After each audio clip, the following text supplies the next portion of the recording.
neutral air dodge, go low. Donkey Kong can't really check it that hard. But either way, definitely feels like Dilster has found some really good answers to Nad's recovery. Nad is still getting out really good damage, but as you said, he just cannot take those stocks. It's the dash back, man. The dash back is just picky. Like, Mario is so good when he's like up in your grill, like right here, like he's in his face. But oh my gosh, where's he going? Shades of smash forward with that pivot grab. It was huge. Fastball, Justin Verlander. Oh god. Oh, that might be the stock. No, not quite yet. But like Dilster and Donkey Kong in general, like just dash back a little bit. The old Xbox bubble theory. You stay out of your opponent's bubble. Mario got a small bubble, but when you're inside it, you're his for taking, right? Oh gosh, goodbye. Yeah. It happens. Great start for Nad on this game 3. Again, game 1 and 2 have been really close, so of course you can definitely still turn things around. I love the air dodge onto the platform. Great presence of mind from Nad, or from Dilster, excuse me. I'm sure the cargo throw would have killed from there, but yeah, got himself a pretty solid lead here, and the forward air again. That's the second time Dilster's been able to tech that to the stage. He's holding in, teching it. Good on him for that. But I mean, at the same time, it's like, again, he's not been able to like kind of like just dash back, play neutral. Listen, if he's gonna fall right on top of him, try and get in his bubble, you just pop it. Donkey Kong just gave him the mosquito treatment. He's like, get out of here. No kidding. What are you doing up there? But Mario, not going out without a fight is Naz 79, even though he is down 2-0. Been doing good in this game. Not looking for a 3-0 defeat for Dilster.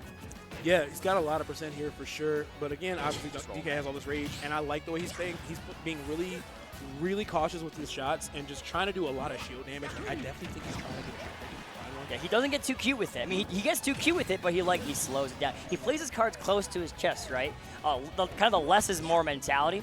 But I do love about Dilster whenever I see him, because he'll do some crazy things like that, but he'll make you come for him. Yeah, just pixels away from potentially the comeback right there. Oh, this is so cute.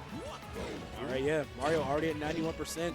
That back air was really important, stuffing out that forward tilt from Dilster because you really don't need him controlling that space.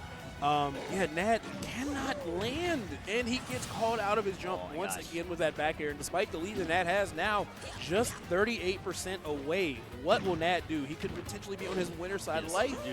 Dude. I mean, listen, if you can't land against any character, especially Donkey Kong or Mario, oh, get him out of here. Yeah, he was too far out that time. I was like, okay, yeah, you're Cannot DI that one. I mean, maybe, probably not. Didn't have him that time though.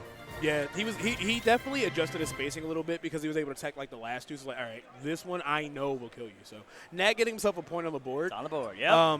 All these games have been close. I don't really think that Nad needs to like super like readjust his strategy or anything. Like everything seems like inspiring. It's just a matter of clutching out that last stock. But definitely came alive there. Had a really strong start at the beginning. I think he might have overextended somewhat because Dilster brought it back really fast. But other than that, if he can just stay cool, calm, and collected and just, you know, get that first big combo and then just kind of force Dilster to, like, chase him and do something about it, this could go in his favor really easily. You have to pick your spots, baby. You cannot get too overzealous. He did just defeat you twice in a row kind of in short order, right? So just because you're on one board, you cannot get too cocky. But right here, see, that's the what I was talking about earlier, the spinning Kong up in the air. It is, I mean, you can be rough if you whiff it, right? But it is such a good get out of Mario free card. And right now, listen, maybe use another one, bro. Credit card. Okay, here we go.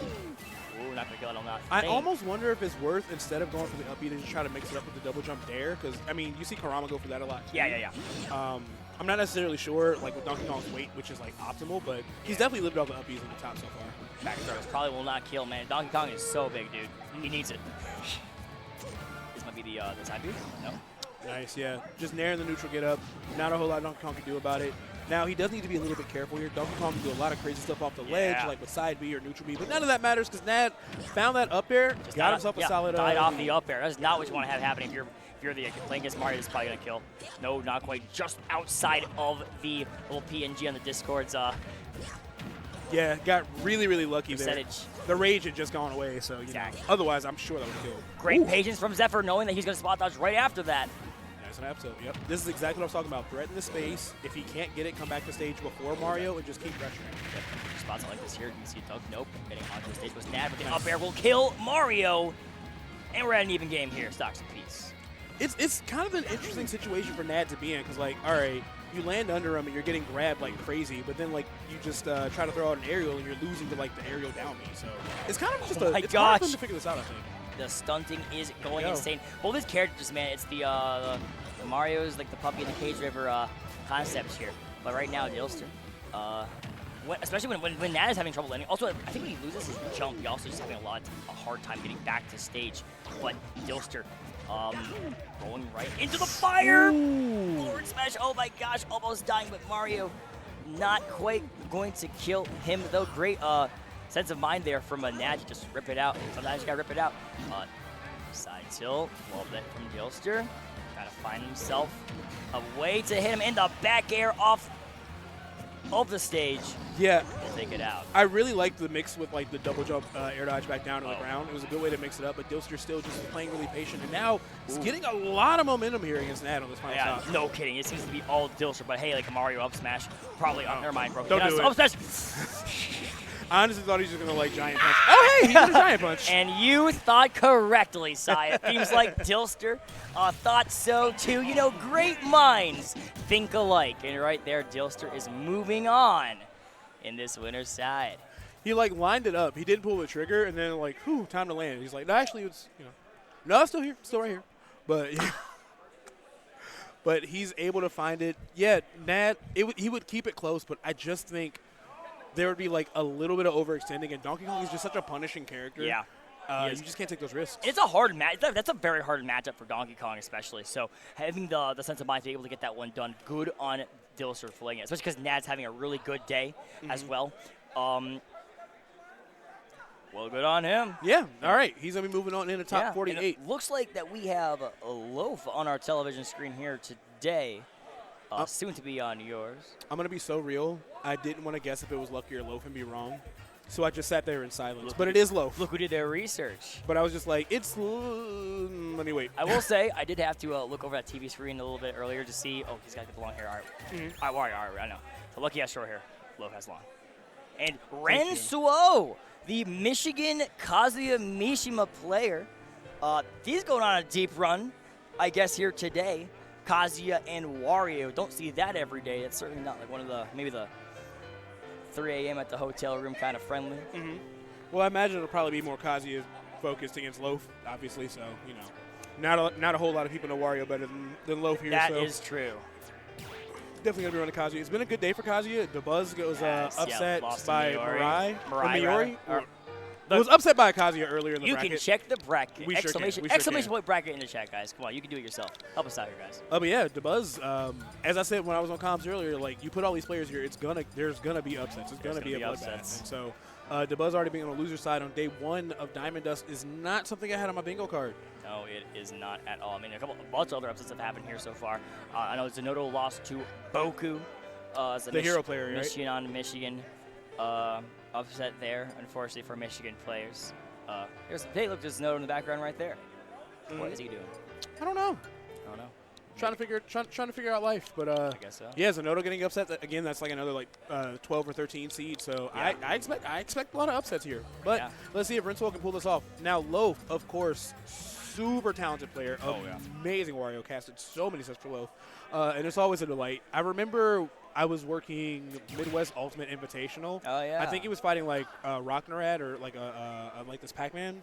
Maybe it was Rocky. I'm not sure, but he was fighting a Pac-Man, and he had the craziest like Wario Galaxia combo that like led into Waft. It was literally like he did a Pac-Man combo on Pac-Man, but he just like wafted at the end of it. It was insane. I was popping off on comms. Probably was not like off rep. We probably had to practice that. I was like, oh, I know at this percent I can use the Galaga to go in the knee to the down air. That'd be rather. But here we go. We got Loaf and Rensuo on PS2 like it would be anything else, guys and gals. Oh, that's me. That's us. Hi. I do love me myself. But, hello. There we go. There's a game. But you want to see the video game, not me. Look at Wario's sexy face, bro. Yeah. That's the face you guys want to see. All right, here we go. Kazuya and Wario. I mean, both kind of like to play like kind of like these flat styles of like the ground. Both love PS2. Both love these beautiful blue or green flat stages for the walk around and for the press their buttons upon. I think one thing that's going to be really crucial here is, ooh, this could be a huge confirm. Could be. Nice. Oh, God. Rensuo with the Hell's Gate. Zonk. Great reaction to the DI there from Rensuo as well. That was a really good punish. Of course, Electric snuffs out every Wario aerial, so he's going to have to be careful. But that F-tilt was super well placed from Loaf. No kidding, right on the tippy tip of his fingers there, Sai. Gotta be careful if you're Rensuo. You see him kind of moving up to his grill forward smash, not gonna land. Gonna have an opening here from Loaf. That's unfortunate. Oh. I'm not gonna lie. I thought he was gonna side B out there and just go for something wild. Yeah. Go for the suicide stock. Be like, let me see if this works. Sicko mode on him. I don't know about that. Listen, I like the forward smash rip, but not getting. Bro, you said you commentated on this. What's happening here? All right, Loaf is in the zone. Oh. Loaf's also dead, but he is dead. still in the zone. I was wondering what he was going for from the jab block. Definitely trying to find an optimal punish versus just a random F smash. But half waft, not gonna kill. Yeah, the half waited. Just barely not enough to take out Rincewo's second stock. And Hell's Gate is now on deck here, so I gotta be careful. Maybe that waft's gonna end up biting him. But hooping with the bike there. Gotta be careful. Yeah, low spike use is always really smart. This neutral B should No. Just barely not do the trick, as it turns out. Great stall from Winsrow, of course, trying to mix up his recovery as much as he can. Loaf is just barely not taking the stock, and he has to be careful because Kazuya could easily reverse this entire situation off just one hit, but he doesn't find it. Yeah, missed the down B, unfortunately, for Rensuo. Not going to land, going to die from that. Loaf kind of sticking to the air, picking his spots. Ooh, take this combo, 36%, 51 off a one grab. People do not talk about how much damage Wario does. He does so much damage. He really does. And I love the way that Loaf is playing. Like, as I said at the beginning, Electric is a huge problem for Wario, but like, if Loaf is just kind of like not, if it's not a threat, if it's not online, and Loaf is able to just keep approaching you from like that short off height, Kazuya, outside of the move Electric, would actually kind of struggle to punish it. Yeah, it looks like here. Oh, tried to go for the lunch drop, not quite going to land it though. Rensuo still trying to make some stuff happen. Good shield there. Ooh, nice. Getting the down B. Gonna get the. I guess not. Wow, good DI there from Loaf to save that. Yeah, it was full coast to coast, so I had a feeling, but you can tell Rince was getting a little bit desperate, just trying to throw out these like big moves just to like kind of like maybe anti-air Loaf, but Loaf is very good about like mixing up his aerial drift, which obviously Wario lends to that, of course. But he's very good about mixing in and just like forcing you to like whiff in weird situations and just getting huge punishes, and that's mostly what we saw right there. Yeah, I mean, Wario, does Wario have the highest aerial drift in the game? I think it's Wario or Puff, right? Yeah, so, yeah. I mean, Wario can just go, ooh, weave in and out and all about, right? And so it makes it so tricky on the approach for a lot of characters who don't have, not like necessarily like a bread and butter approach, but it's more like at the sense where it's like, you got to get there a particular way. 3, 2, 1, go!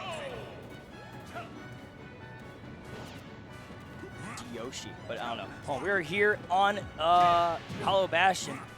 So I like the counter pick. Of course, it's a bigger stage. Kazuya's like weight was helping him a lot. Yeah. Especially with the mid-charge waft we saw earlier. And I do think Kazuya is very good on like the center plat stages. Of course, the perp stack is a huge problem, and it's even easier to set it up here. But all that aside, I like the chase down attempt, trying to get the command grab in the center stage there. At the same time, I feel like Wario is so good at just beating like a center platform for like just like fall down up air shenanigans, right? And so I feel like, I mean, I don't know, does Wario even have like a lot of bad stages? I feel like a lot of the time, Wario can just kind of do anything anywhere, but. Yeah, I think Wario can kind of just live anywhere. But unlike Wario, Rincewill going to die to that back air. Loaf is definitely doing a really good job of figuring out Rincewill's like defensive patterns. He's kind of just like lingering out, waiting for him to stall with the laser, and then going for a big punish here. But that aside, got a lot of damage on him already, 168%. And this should be the stock even on Hollow Bastion and even with Wario's weight. Yep, I mean, it's not like Rensuo is not putting in work. I mean, he's even right now with Loaf, one of the best Warriors in the whole dang world, right? So, but at the same time, these combos are going to be really hard to beat if you're not consistently putting up that Kazuya Misha mania, right? So right here, oh god, going for the down smash, I don't know about that. But somehow trying to land on the platform, and so good. There's the half waft, gonna kill this time off the close side of the stage. So not like it's completely out of the question, like a bad idea, but you just gotta pick your spots more carefully. Like that Loaf. Now off to a nice old lead here, Sai.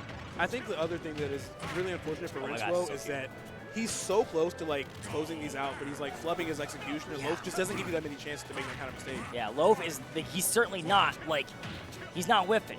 his finger's on the trigger and he's clicking it, right? Exactly. Versus sometimes I feel like Lenzo, he gets something cooking. There's some crazy stuff cooking, just for whatever reason, it just drops, right? So something to hit the lab for, good to know for the future. But, oh gosh, be careful, just floating like there, like a sitting duck. See, like there, right? He hits him one time, little spin a Rooney, and just waits for him. Yeah. What's going on here? I think he's just got to clean it up on the execution a little bit. Does try to find the first tech. Is not able to get it in. Loaf is in prime position to take this game too. Of course, he has to deal with the down B that should kill. Yes, it does. But he's still got himself quite a lead here. Waft isn't really a huge problem for Rinsuo, so like he's not in the worst position, but he definitely has like a lot of damage. Now, granted, I watched Riddles win a best of 5 in 4 minutes today in pool, so like I'm never counting Kazuya Oh my out of god, any do the scenario. double jab. Yeah, never count Nice. Kazuya out. Getting lots of mini percent here, so you got to be careful of your load. Let one slip away. Looking like he might get an edge guard here, and yep, got him.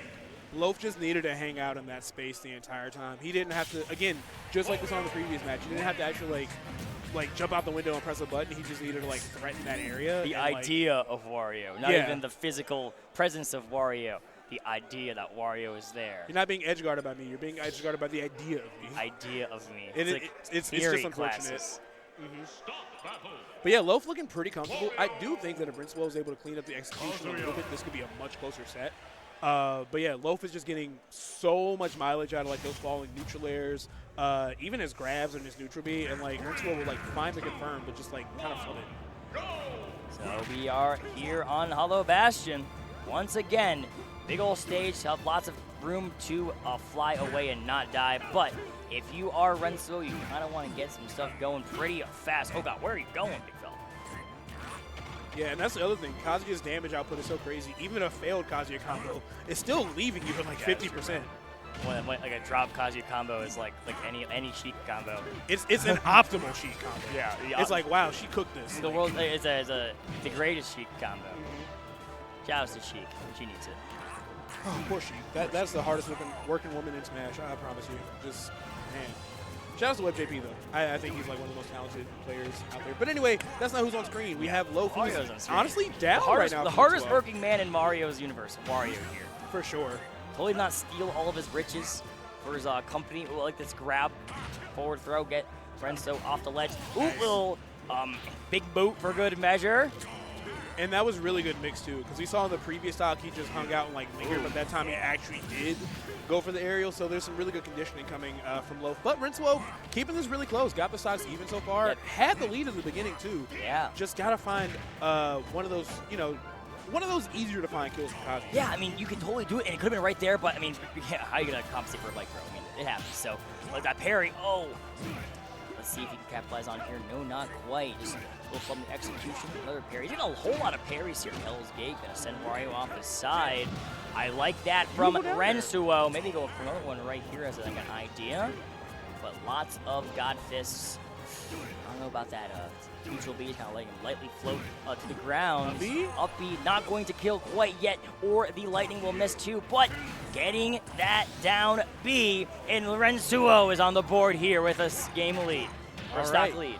So we see Loaf immediately. You might think, oh, I got to watch out for Waft, but no, he just goes in and finds a huge combo. Now he's got so much extra damage on him that the next stock is going to be a huge disaster potentially for Rinsuo. I thought Rinsuo was going for the suicide down B right there. Yeah, me too. If he even gets to the next stock though. Oh, he's moving on him. 1-2 with the Hell's Gate. Big boot, the Sparta kick. Got to be careful going down, are we?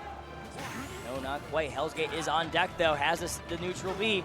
Throwed him off the stage, looking for a little boot to get him off. Oh gosh, so nice with it by Rinsuo. Having something happening here, but there's that little callback from really early on. That side tilt, gotta be careful, kills Matt early, and this could be the Waft heard round the Disney World. Yeah, really went for it all, trying to find that dragon uppercut. Rinsuo just has to like hold his lead and just not take a whole lot of like risk. There you go. Should be the game, and Rinsuo gets a point on the board. On the board, Rinsuo, deep sigh of relief. Northwood zone. Definitely a hard-fought battle. Now, I will say, sure, it does take more interactions for his Kazuya to actually lead to the stock, but he is still finding good interactions. So maybe I've just been a little spoiled by seeing people just like instantly like 0 to death. I mean, Riddles in the building. Right. So like it does when Riddles is in the building, it does like hurt to see Kazi. I don't know about hurt. Depends on what side of the coin you lie. The Kazi fan club or lack thereof. But when you see like one jab hit and the stock doesn't immediately end, you're like, bro, what? I got robbed. Like you open a bag of chips, there's like 4 chips in there. Shout out to Frito-Lay. All the time, dude. But we have got back in the same stage. Interesting, the same stage. The lowest pick at this stage too. I mean, we just saw 60% here off of a giant combo because it's such a long stage. We just carry Renzo's big body across the bench here, but. Ooh, let's see if some magic can happen. Nope. So that was the interaction I was afraid of, like Electric just having that involve and just go through those aerials. But despite the lead that Rensuo does not have, the down B might just be enough. No! Hollow Bastion really coming out to play for Loaf. Honestly, it feels like both characters are really like benefiting from the stage. Yeah, that's probably why I went back to it. It's like, listen, we're both heavy. We both kind of like to kill in awkward ways. Awkward ways, see? Okay. Oh, the bike was on stage. Anyway. That's why. Oh, yeah, okay. You're right. Yeah, unfortunate there. His warranty did not expire, or expired rather. Oh, but is he? Gotta tech that big fella. Unfortunate for him, it did not press the tech button. So, we're back to 2 stocks apiece. All right, yeah, 2 stocks apiece. So, Rinswell, again, doesn't want to overcommit, doesn't want to get tapped by those neutral airs. And again, in about 15 or so seconds, we're going to have Waft be another huge problem. Loaf, of course, firing back. But I like the up air at a disadvantage, just to, like, force Loaf off him for a second. Nice. This is combo this is that you can need. Stop. Oh, what? Where was the other thing? The crazy combo that kills at, like, 3 seconds. I think he just needed a dragon uppercut right there. Yeah, exactly. Dragon uppercut, unfortunate for him.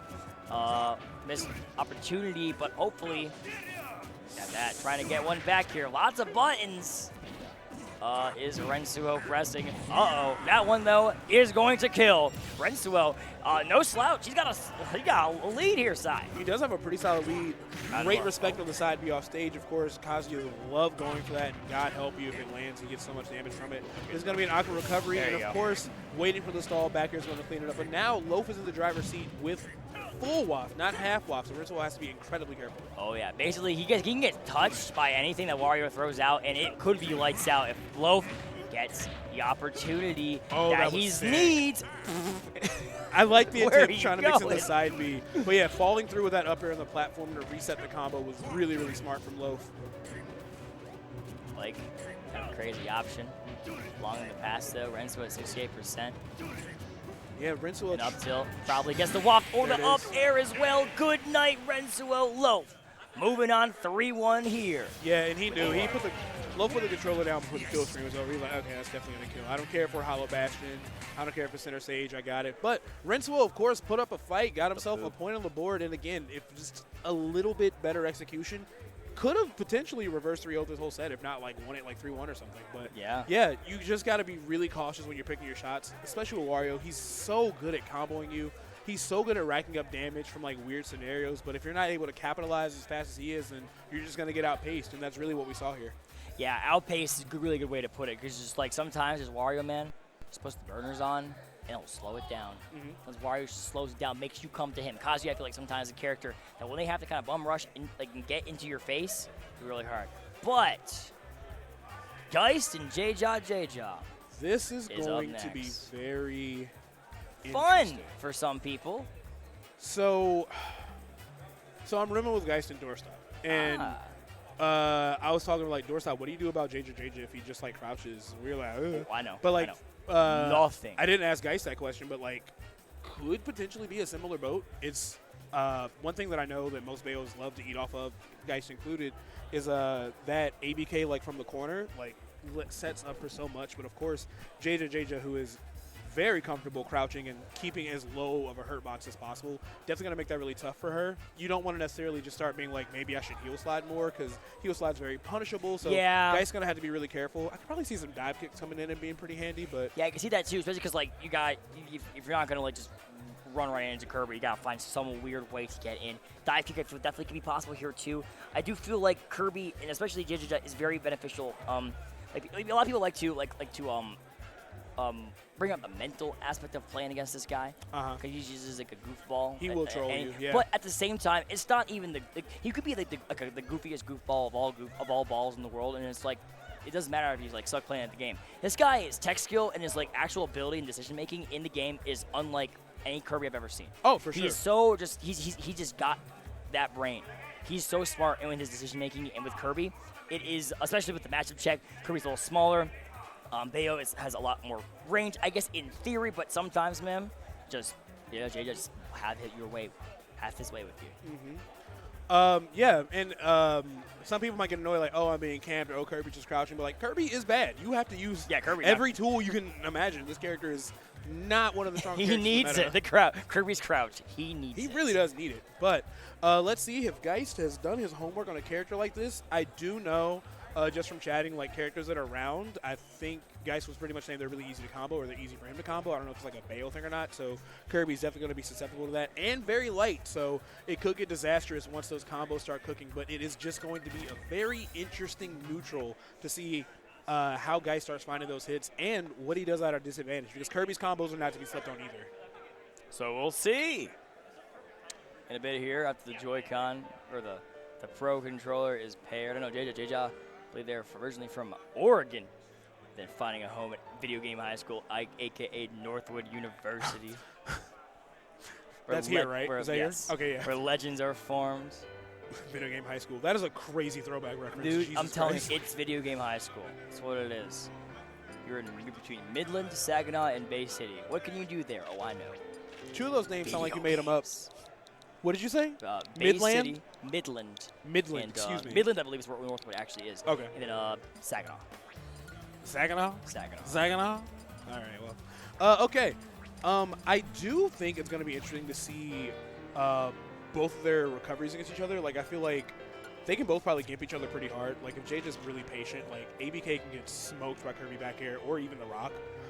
So it's going to be an interesting match. I don't really know how to call it. It's just such a unique matchup. I think for all my years of casting, I think this will probably be my first time casting Bayo and Kirby.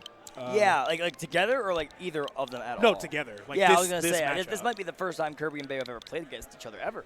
Maybe since maybe 3:30 a.m. at the hotel room. But I do feel like this will be an interesting matchup. I mean, I'd love to be able to say I know more about it, but I mean, I think I'm going to learn with the rest of everyone. Yeah, we're all just going to be kind of figuring it out on the fly. Yeah. Of course, Jaja is really good. Casted plenty of his sets. Oh, yeah, I remember the course, Riptide pre-local grands was like Jaja versus Bonk, and it was like Kirby versus Meta Knight. Like, you really never get to see stuff like this. Kirby versus Meta Knight. You only see that on like the DS and Kirby Superstar Ultra, bro. Literally, So right. here we go. Pokemon Stadium 2 like we can play anywhere else, my friends. And we're going to get right into it, guys. Yeah, I'm curious to see how Jaja plays this, especially considering like how tough it's going to be for Kirby to land against Bayo. Like, yeah, of course, Kirby can potentially go for the rock and like, you know, tough spots and disadvantage, but it's also such a big commitment. So, but enough theory crafting. It looks like we are going to be getting into this. Jaja, no slouch to anybody. Of course, one of the best Kirbys out there, if not the best Kirby at this point. Maybe him or like Gilhu, I think, in like Mexico. There's not a whole lot of them, but yeah, let's get into this game one. Here we go. Bayo versus Kirby. Jaja versus Geist. Michigan versus Ohio, a legendary rivalry. And here we go with the Kirby combos. Oh, psych! With the getting out of jail free card that Bayo has. Maybe this game plan for Jaja has changed a little bit after that. Nice. That was really solid. Also, I am just remembering. Oh, well, Geist was not able to make it back to the ledge. Got clipped by the bottom half of that up B, and Jaja's going to get an early lead. But as far as characters of this Hurtbox style, I do know that Geist has a win on base mage, so, like, he's definitely fought characters that are, like, oh, yeah. I mean, small like this listen, before. you played your Wi-Fi Pikachu before. I mean, Right. it's a small characters, nothing, no slouch. Bro, that was crazy. That was so funny. Ooh, back here. Pinpoint it. I mean, sometimes like that back here would have whiffed, right? But great timing there from Geist to not let the meme crouch get in the way of that stuff. I think one thing that's helping out a lot is PS2 is doing so much work for Geist, because, like, sure, it's hard to hit Kirby, but, like, these situations keep forcing Jaja, like, to that platform, and then it's way easier to find, like, ABKs and things like that. So Geist definitely starting to run away with this. Up tilt back air, not going to kill just yet, but definitely going to keep Jaja on notice. But he has to be careful, because Jaja is cooking something dangerous below that stage. Going. I mean, Kirby has lots of jumps, so can use all of them to their advantage with anything they'd like to do. Plus the little cousin move, the down B that Yeah. It's cracked, man. It's such a great move in all reality. It literally went from full circle being like everyone does this move and it sucks. It And literally- then mid-level, you do it at random, like, dang, it's good again. And then it goes back to sucking. Yes, absolutely. Oh, Hey. great tech there from Geist, getting right back onto the stage back here. Spinner Rooney from JJ. JJ not going to kill. Has to be very careful getting back onto the stage, although side still not really going anywhere. Oh, no. Nice. Beautiful combo there from Geist. Just the one tap with the witch kick and then the back air. But not out of it quite yet. A little That was nair. good. That's actually really huge. Nair out of shield could be a huge problem. The is. very beginning hit of that has like a ton of knockback. That move has never been like important in any game ever except for this one. Oh no. Sure. He got a haircut. Yes. He looking good. All right, Kirby got the little shake and go wig on. Let's see what we get out of it. Wig style by Shein over here. Yeah. she and Fox is Kirby, so I mean, oop, gotta go for. Oh, that's good. That's a rough angle. Kirby's so low to the ground. I didn't think about that. That is kind of cute. The little angle that it gets. Oh, maybe you're farther back, it would have hit. Probably not the side, but this might be it. No, the up air. Inside, it's gonna kill it. JJ snags that one away. Yeah, that was a weird spot to be in because he'd already used both side B, so he just had to kind of commit to the witch twist. And JJ being able to respond at a disadvantage, I figured Rock would be a big problem, but I didn't think about just following her up there with the up air. Of course, Kirby has all those jumps, so that is something that you can really take advantage of. So JJ going to take game one. Yeah, man. Did not. As I was talking about with JJ with his just intellect, the way you play Kirby at like a smart level, just like not going for the nonsense. The suck didn't only happen. The neutral beat with Kirby only was like important at the very end there, but it's just like this the raw neutral, just picking your advantage, just honest Smash Bros. Gameplay, man.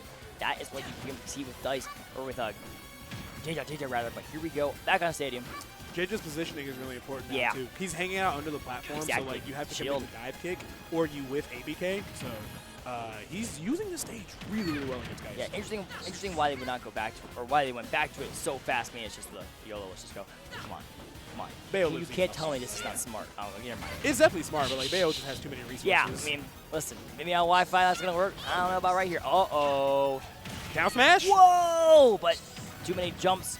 Not going to kill off of that, but I see the vision. Both these players just playing with devious intentions. Devious intentions. Here. Goblin mode. Yes, fully.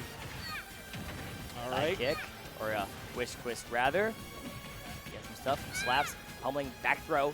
There, JJ has to keep going way uptown. Oh, that was such a good reversal up air. Fully just had to get guys off them. Can you move the mouse back? We can't see. Thank you. But the forward air from the ledge, gonna catch Geist. Bayo, a character that really loves jumping in that position, going for like those fairs, or even like a witch twist if she gets like a hard read on something. But yeah, Jay just got a pretty solid position here. And nearly getting more Geist teching and not getting jab lock. That was really important because that could have been the stop.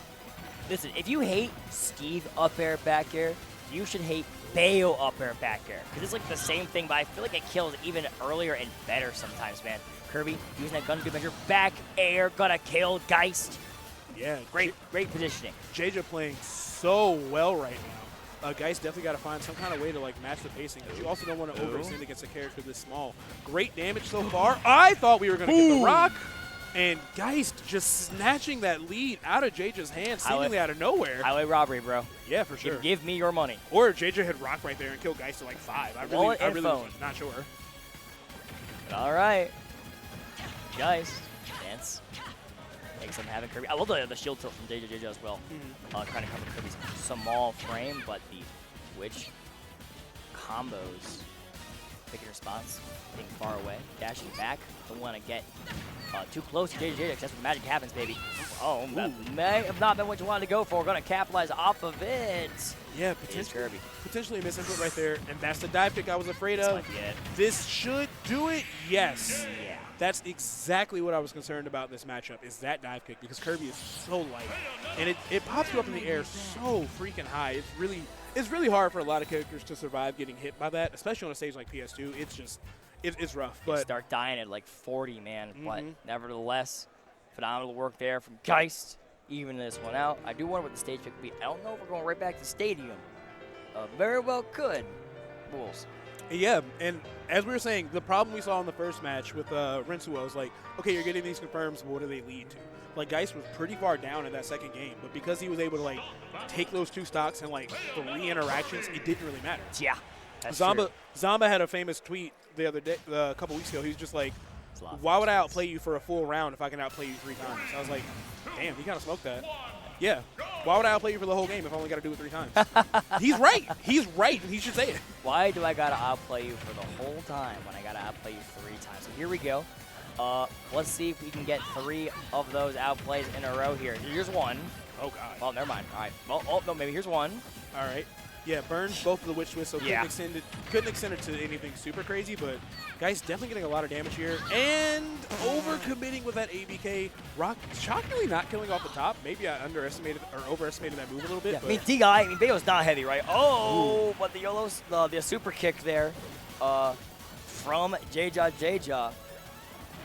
Oh, come on. I think it's really crazy how well he's using Bayo's guns against her, too. Yeah, I know. That's so funny. I mean, I also think just like, again, the intellect, just knowing what Nice. all these things can do. Oh, no, this might be, no, not quite. Good job for J-Jaw getting out of that, whether it was DI or just directing. Oh. What? Bad job on forgetting to jump back to the stage. You gotta live. Might have got a little bit confused on Yeah. how many jumps were left, I'm Exactly. guessing. Yeah, probably lost a few in the witch twist as well. He's so good at every time. I feel like he's always under a platform. J-Jaw. I mean, right now he's not, but just back to it. Has to find a way to kind of cover his head, and here we go. Oh, you saw it. So he's getting better with it. The interesting thing about this, too, is that, like, both these players have such crazy advantage states, but they're also really, really patient. So Yes, moments where they're both just kind of standing at the corner, I'm like, they both do that. So. So, Oh, wow. I like that. Flanking with the down smash to save his life. That was very smart from JJ. no trip on the down tilt. J-Jaw gonna whiff the dash tag. Here we go with the 1, 2, 3. Not Nope. enough. Well, 106, nothing to slouch at here. Not Gotta be at all. careful if you are guys. Oop, nope, not going to hit J-Jaw. I like the attempt, though, trying to get that witch time from the projectile. That was very smart and a great adaptation for the first game. But the Rock wrecking that low recovery from Bayo. Oh, that was smart. Still had the end ball left over after the F smash. Exactly. Ooh, let's see if make some magic happen. Kirby He's out of running out of jumps. jumps. Yeah. Yes, sir. Yes, sir. Geist taking that one. And here we go, man. It's getting pretty even. I feel like every single time they take a stock, it's like because they rob it from each other. Like it's like a robbery competition or something. I feel like every single time it's just like one interaction, and it's like, all right, I'm gonna cheese. Yeah, it's a cheese, but like robbery, I think is the good way to put it. It's just like awkward interactions like that.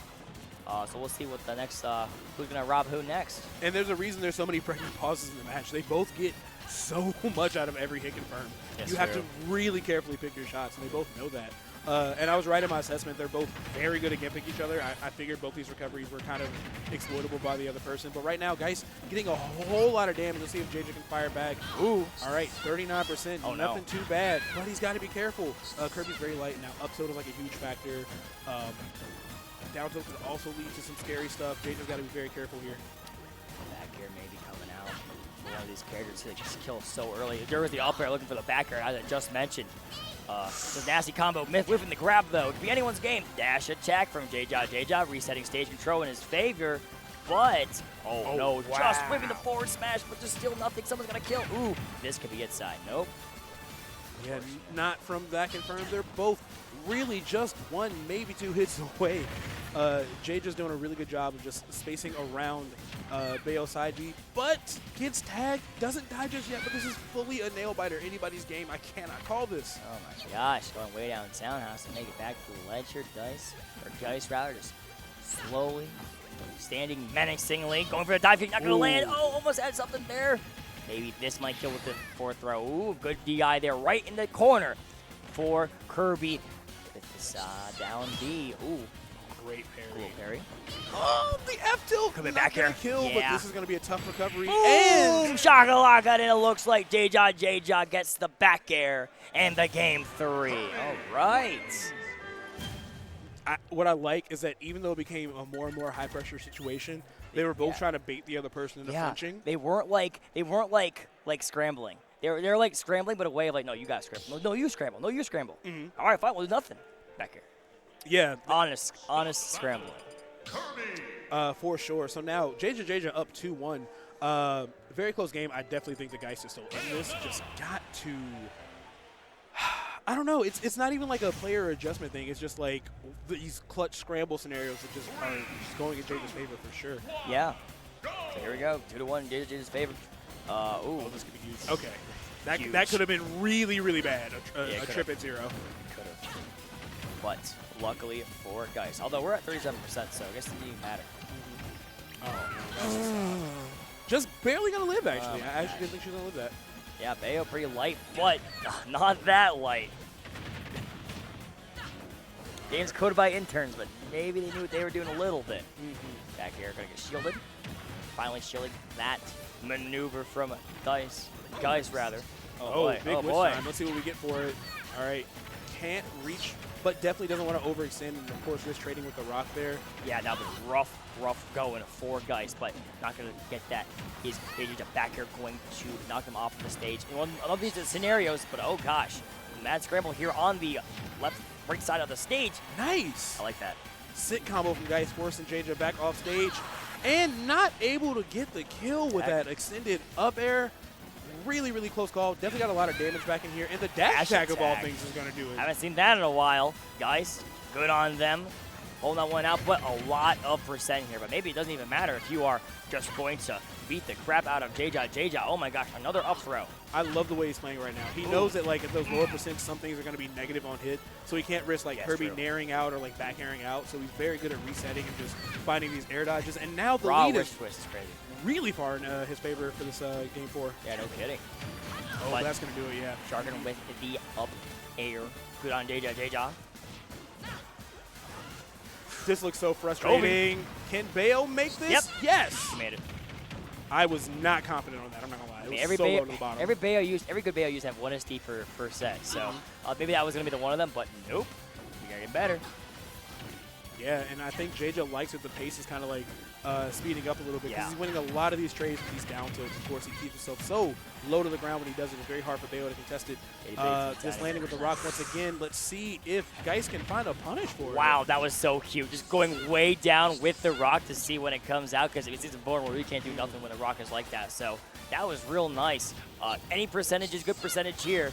When you're playing against JJ, JJ has to get. Ooh. Yeah, didn't want to whip the So- grab and didn't want to get They're nared so- either. they're Just had to so get out of there. patient. Oh, the soft air going to reset the edge guard. Can Geist find the kill confirm? No, JJ just sneaking out of there yet again, and the up throw might do it, and it does. Geist on his winner side, stock life potentially here. Gotta be extra careful. Oh, that would have been dirty Yeah. if JJ found that up B. Yeah, the old habits die hard. The Wi-Fi, meme habits. But if they work, they work. He's going crazy. Sai with the Tried to finish everything off with that side B. That was insane play from JJ. Gonna have to end the whole event. It's over. You win. Rock not gonna land. Guys still in this one here, looking for a backer probably with the short hop-ing. But right here in neutral, JJ just throwing out a lot of these big moves here. Has Bayo guns now. Gonna do some chip damage here. Make that So up much throw kill a damage. little earlier. Unstall it a little bit more as well. This might be the up throw. Oh, No. he didn't up throw. Wow, interesting. Dang, bro. It's unfortunate. Maybe they know the percentage better than we do. Maybe he does. Or they just want to stunt on him. This looks Dance. nightmarish to deal with, yeah. Just crouching. This F throw is still just not enough. Oh my gosh. Witch twist way downside. That's so crazy. Every single time I say those are always hitting. Oh But my gosh. Teching at 185 is insane. JJ getting the punish on the regrab, and it just wasn't enough that he could do there. JJ's going to move on into our winner side top 48.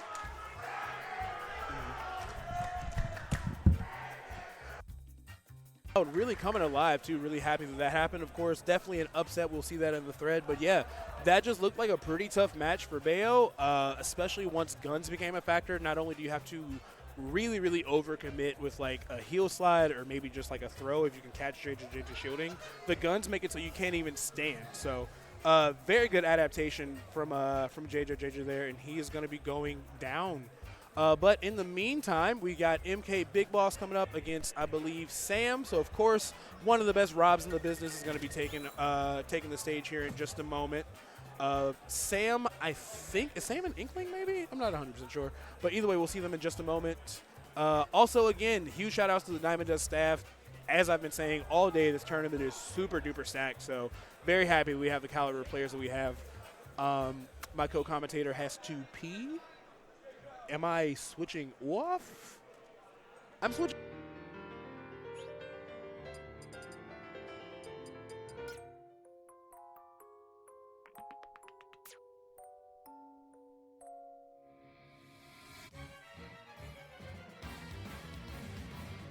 So guys, thanks so much for tuning in. If you like, dislike, or have any opinions whatsoever, check out my Twitter at PBLK. Definitely would appreciate the follow. Always helps me get more gigs. And if you like anime, music, pop culture, internet stories, anything like that, check out my podcast, Shonen Chumps. We're covering current anime, we're covering Marvel, Avatar, X-Men 97, all that good stuff. So check us out on Spotify, Google Playlist, or Google Podcast, Apple Music, anywhere you get a podcast. But I'm going to be switching off. I'm throwing over to Emma and to Notch. They're going to be hopping on in just a second. Thank you so much.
Start battle.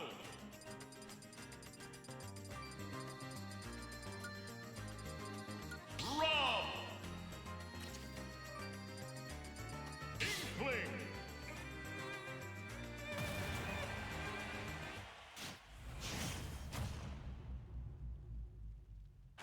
Three, two, one, go!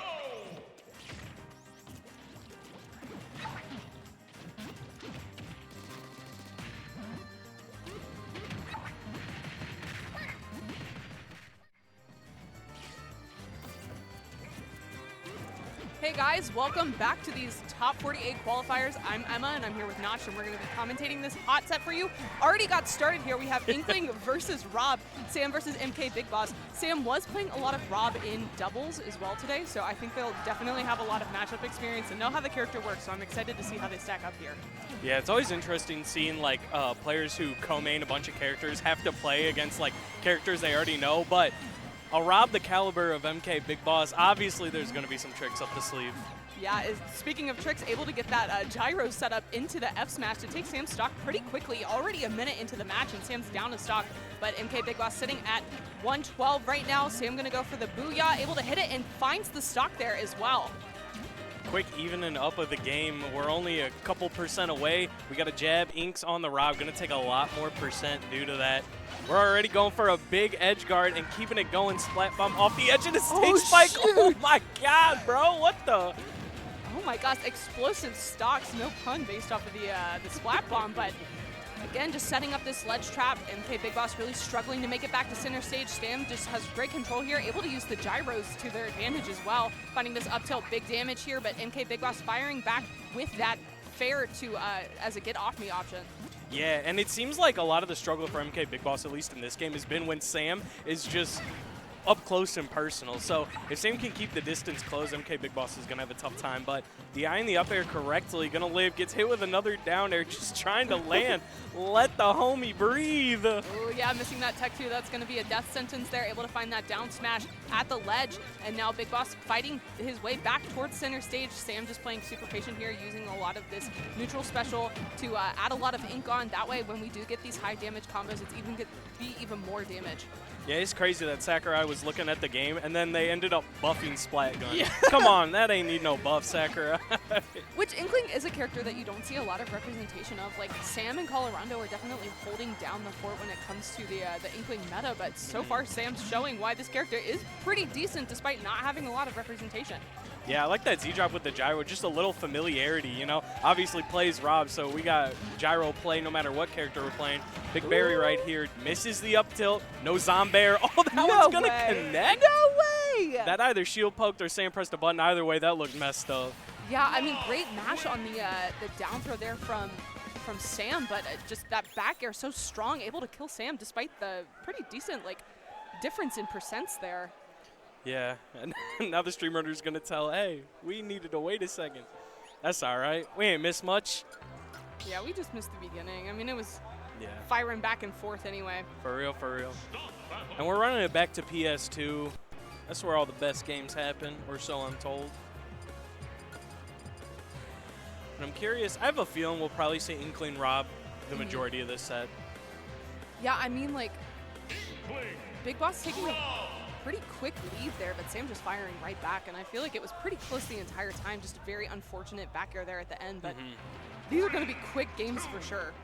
Yeah. The advantage state for Inkling is just so powerful that it puts up a lot of percent. And then I don't need to say nothing about Rob advantage state. We've all seen it a million times. You know how it goes. For sure, and I feel like Rob is one of those characters that is pretty like personalizable. You can play him however you want, and Big Boss showing kind of the slower paced gameplay here, using a lot more projectiles. But we saw in that last game just able to use a lot of damage and a lot of kill power too.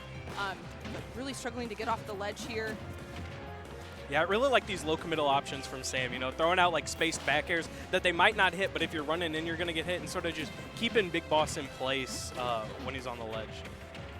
Sam trying to catch jumps with the up air towards center stage, but able to find that back air. Gonna live here off stage is Sam, but oh, the gyro, that was so smart. Yup. Avoiding that down air at the ledge, and yeah, avoiding the side B as well. And now this is Sam's ledge trap. Yeah, just a complete reversal of where we were 5 seconds ago, but you know, that booster's going to take him all the way up to the top. Okay, how is Big Boss going to be able to make it on stage? Just choosing to jump towards the platform, using the landing nair to cover his recovery, and landing on the stage. But again, just going for this neutral special from Sam. Yeah, Sam's really just holding center stage in a really, really great way, and I like the way they're putting an emphasis on stage control, but right now, all that stage is Big Boss's right now. We're going to have a big up throw. Yep. And that's going to seal the first stock, and that's crazy. It's a minute and a half in the game. Okay, I really like that jab there, using the multi-jab to send off stage. I feel like we haven't seen a lot of roller, though, which is one of those like kill moves that we're going to see a lot from Inkling at these higher percents, but hasn't really had an opportunity to find it yet. Yeah, I think we had one last game, and I think that's all we've seen so far. We tried to up smash out his shield, but the Rob 1-2 jab's going to save. Oh, we got an edge guard possibly. I love the patience that we're seeing from Sam off stage, just avoiding a lot of these down airs. Oh no, but unfortunate SD there from Big Boss, tying this up pretty swiftly. Sam only at 68%, but we saw earlier if we get a nice place back air from Big Boss, that could definitely be the end of the stock. Yeah, and one combo and a hit off stage, we're already at 50%. Oh my gosh, are you kidding me? That was mad late.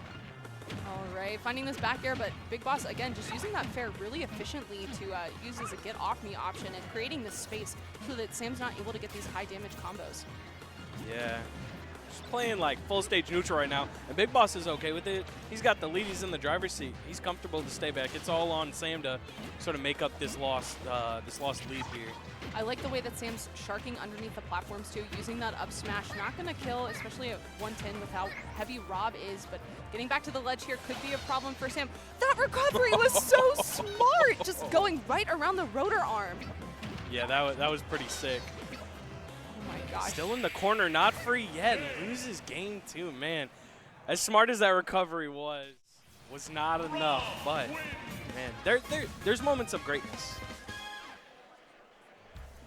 I don't think this set is anywhere outside the realm of possibility for Sam. There's been a lot of good moments. Just really has to bunker down, make sure every hit is getting taken as far as you could possibly take it, and you know, putting on a lot of that early percent like we were seeing in the first game especially. For sure. I think I'd like to see more grabs from them as well. It just seems like they're really struggling to close the distance between Big Boss. Big Boss is doing such a great job of using a lot of projectiles to shut down a lot of approaches, and especially when Sam is trying to air against Rob, that fair is just beating him out pretty consistently, so do have to be very careful about the way that we're approaching, and do have to watch out for landing on top of Big Boss as well. That up smash from Rob we haven't seen super consistently, but if we are seeing like a lot of landing there from Inkling, that could be a big problem. Right, we're getting into this game 3 here. A lot of ink on Rob already. That's going to put on a ton of damage. If Sam can find a nice combo, it's going to lead to a lot. Oh, doesn't get the grab off of the back air. Okay. Sam taking center stage for themselves. All right, going to keep up the ledge trap. A little gyro hit here. Ooh, and Big Boss going to reverse it really quick. This could get bad for Sam very quickly. He tries to go for that roller, but there's that up smash out of shield. Going to be a great option for Rob, especially at these higher percents. Not going to kill just yet, but Sam really struggling to close this distance. Finally gets the hit that they're looking for and sends Big Boss off stage. But Rob with that pretty nice recovery, able to just make it back pretty consistently. And we haven't seen like a stage spike or anything from Sam, but honestly, it's like not worth contesting off stage. Yeah. Because if you mess up, like Rob is so good at using that rotor arm to reverse you. Yeah, really just erring on the side of caution, which, you know, I'm not opposed to it all, but this gyro at the ledge is posing difficult. Oh, no. That's a big laser right there. That's going to take a stock. And 131% on Big Boss is a lot, but going to get a full combo from the right side to the left, and that killed. Oh, my God. That was insane. What do you mean? Still holding onto the stock. Sam going off stage trying to find it, but Big Boss just really comfortable out here at the ledge. Right, able to get that down tilt, but it's not going to matter, but does run out of gas there. So Sam down one stock here, but if we see a crazy combo, especially with some extra ink, definitely can tie this up. Yeah, found the double nair, didn't get anything off of it, unfortunately, but I feel like a lot of these aerials can lead into grab at low percent, so as long as Sam finds the right hit, could lead to a lot of damage, but Big Boss is doing everything to avoid every hit, honestly. Oh my gosh, okay. Oh, crazy. Custom? I'm loving the gyro combos that we're seeing from Sam. It's so cool to see people that play these characters with items, using it when they're not playing a character that has that item. Okay, sending the gyro back, but Big Boss, oh my gosh, the triple? He tossing everything at Sam right now. Ooh, okay. Ooh, big Gets roller. the berry. Oh, the down air. Okay, interesting option there. Gonna be some extra damage, but not gonna get the kill. Goes for the booyah, but out of percent. And now covering this landing. Oh, that was such a good attempt there with the up smash, but not gonna work out for them. Yeah, and we saw another up smash right there. Not quite hitting the mark. And Big Boss is tossing everything. This is looking tough right now. Trying to throw out a down air, but Sam swings early and gets it. Falling up air, not taking the stock just yet. Man. Oh my gosh, back air too. Yeah, just really struggling to find this kill and getting a little desperate with the up smashes too. Definitely needs to stay a little bit more composed here because Rob can add so much damage when you're overextending in his face. Able to find that back air, but it's not going to kill just yet either. Sitting at 172. Oh no, but the reversal there, and that's going to be a 3-0 for Big Boss over Sam. Yeah, and that seemed like again, like I had said before, like there were moments of greatness, but it seemed like the pace was just so firmly in Big Boss's, control. It just seemed very tough. Yeah, it felt like Big Boss was either like putting the foot on the gas the entire time or just like sitting back and using the projectiles and making it really hard for Sam to get in. So just being able to control the pace like that makes it very, like, honestly tilting to play against. But I think that Sam did a really good job of staying composed until the end there, just trying to find those up smashes but wasn't able to find them. But like Sam's recoveries were insane. Getting back to the ledge, avoiding all of those options that Rob has. Down air, back air, the rotor arm too. Like there's so many things you have to worry about, and Sam was just like, no, just like weave right through here. It's fine. Don't worry about it. Yeah, Inkling really does have like the resources to go so deep. Like you'll see Inkling on the magnifying glass on the bottom and still making it back later. So, just such a good grasp on all those resources led to a lot. For sure. Especially the one that like went around the rotor arm. That one was insane. Just knowing the angle that you have to go for. Definitely very calculated in that. For sure. But it looks like we're going to have Wilds versus Icy Mist. This is going to be a banger set. I love both of these players, so I'm very excited for this one. Yeah, Kazuya Samus, which seems, like Samus is going to do a lot of a lot of keeping you out as most you can, but when that Kazuya gets in, some nefarious things start to happen. Yeah, for sure. Wilds only needs one hit in order to take your stock, so you have to be very precise and not overextend when you're Icy Mist. You also, something that like you don't think about super often is Kazuya having that reflector. And so if we see like a full charge shot that's reflected, that could be a ton of damage and put Icy Mist in a pretty bad situation. But I think like the biggest thing is going to be looking for electrics. So watching the way that Icy Mist is landing, trying to use platforms as much as possible just to not land on top of Wilds, because if he gets that electric, like he's so consistent with racking up that damage. Yeah, yeah. And I think Samus is known for like a lot of slower play, but Samus's normals are very, very good, but not as good as electric. Yes. So you got to be really careful when you're throwing out those legs with you know, forward tilt, neutral air, back air, all that stuff. So it's got to be, and also you got to make sure you're crisp on those confirms. You know, like Samus can keep up with a lot of like damage output. So just got to make sure that you're sort of keeping pace and not letting it slip away. Yeah, and I think that like Samus is typically known for being a pretty campy character, but that's something that I love about Icy Mist is like she's able to balance whatever she needs to do based off of the matchup. She can play a little bit campier if that's what it calls for, which is what it seems like with Kazuya, or she can hunt you down the entire time and not let you breathe and just constantly be throwing out these offensive options. So I'm very excited to see how this is going to stack up. Also, Icy Mist has like super deep pockets, so if the Samus is not working out, she could pick up anyone and probably beat you with it. So I'm very excited to see if we're going to see a character switch either.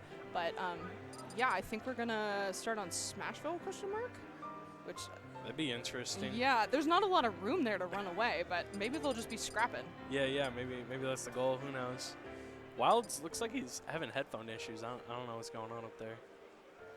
He's I'm struggling. not sure. His dad's coming in for support. Yeah, tech support on deck.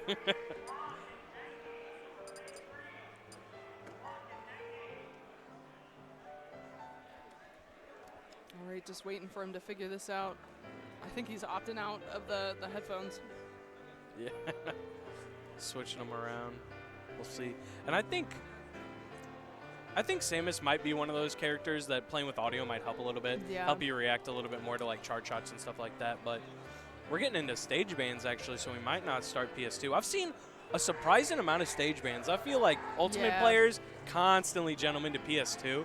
But this weekend, or at least in the sets I've casted, there's been a lot of stage banning. Okay, going to small battlefield. They were just hovering over Smashville. I was just lying to you guys, but it's fine. Going to small battlefield, which honestly, like, I'm a PS2er, but I like small battlefield because you get to pick the music. Yeah. And I'm a big music person, but if these guys aren't using their headphones, then it doesn't really matter. But yeah, Icy Mist don't need no sound. Just the sound of that crowd. Yes, sir. All right. Also, I feel like not a lot of people play Blue Samus. I think Blue Samus is a pretty cool color. So sick. I think it's a pretty cool color. Base pick. I don't really feel like Samus really misses with any of her skins, but that one is especially very cool. Yeah, for sure. We're going to be right into it. I'm so excited. These two are such heavy hitters. It's going to be a fast set for sure. Yeah, Wilds is already up close and personal. Round start. Right, using the up air to poke through the platform, and again, just double jumping to the other side of the stage, just wants to disengage from this Kazuya as soon as possible. Able to string these up airs together. Kazuya's going to really struggle with landing. He does have the down air that you do have to worry about, but it's pretty predictable as to when he's going to be using it, so Samus is able to call out that. It could be a big problem for Wild, but right now, Icy Mist just in the driver's seat, 103% already. Beyond Shield going to be a great option for her as well if we're seeing a lot of landing on top of her shield. I think Samus ledge trapping's low-key toxic. It's very These down Bs at the ledge, this is just so impressive. I think it's so cool, but man, and just a 0 to death, and it wasn't like a combo. That was just commanding. That was like 40 seconds of just Icy Mist putting the work on Wilds. Oh my gosh. All right, Wild's finally firing back there. Gonna get a decent combo here. Let's see where it ends, okay? Picks it back up again. 90. 114 off of one hit. That's pretty crazy. So I feel like it balances out. Like you take 100 damage from one of Wild's combos, and Icy Mist keeps you at the ledge for 4 minutes. Like, it's a fair trade-off. Yeah, and it's really like a game of cat and mouse too, at least the way that they've been playing so far. It's like Icy Mist just wants you away, gonna get the hit, get the damage, go back away, and then Wilds is like, I'ma get it. And then once I'm chasing, I'm in there. But 155, can Wild seal it out on Icy Mist right now? Oh, Icy Mist almost got back for free. I love the use of projectiles that we're seeing from Icy trying to get back to the ledge, using the side special and the charge shot to try to poke Wild's shield so that he's not super comfortable at the ledge, but it's not going to work out, and actually losing that first stock there off stage. Getting this charge shot. Oh, the down air! Okay, goes for the double, not able to find it though. Yeah, I really like that read on the air dodge already. You know, it's game one. You got to throw out stuff like that, keep Wilds on edge.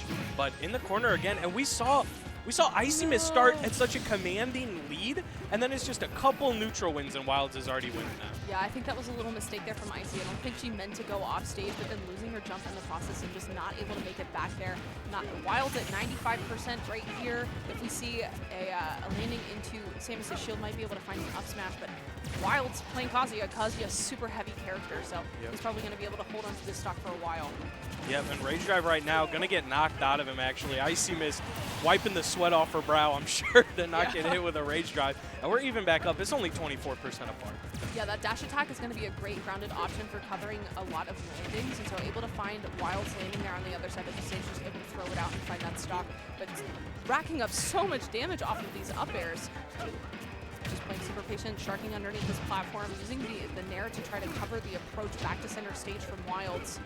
Yeah, and I really like the way Wilds is just sort of covering space in case Icy Mist comes in. But that grab's going to lead to a lot. 109% on her. So much damage. Using the aggressive fair from ledge is going to work out for her this time, but if Wilds is ready for that, he might be able to fire back with just like the down tilt that kicks at such an ugly angle, so you do have to be careful about that. Yep, and now Wilds stuck between a Samus and a hard place right now. Got him on the ledge right now. Gets past the ledge trap, and that's going to kill. Oh, my.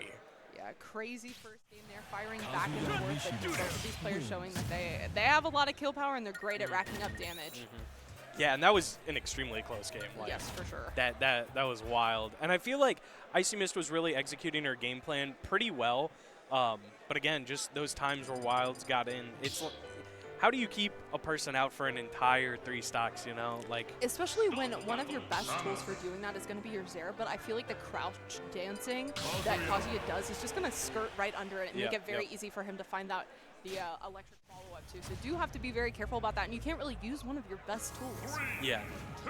Yeah, Kazuya has some crazy grounded movement, which is something we don't see a lot out of, like, very heavy characters like him, but, you know, he's got it. He's got it.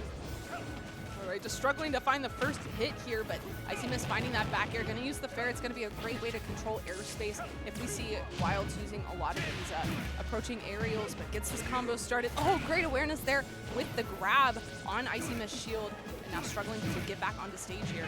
Ooh, an electric to down air, gonna take the stock already. And we were struggling to find the first hit, but Wilds found the second, the third, and some. Yeah, and now Icy just stuck at the ledge here. Air dodge is back, and oh, this could be scary if we see the double spike, the triple spike! No. Oh, but that up B coming in clutch, actually hitting Icy back up towards the stage.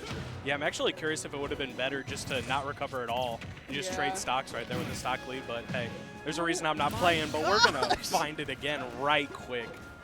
Wow, Wilds taking a commanding lead in this game too. Right, trying to find a combo starter here, able to find the grab, big damage. Oh my gosh, and running off the platform there as well. Okay, Icy Mist using the up B as a get off me option, but whiffs the grab.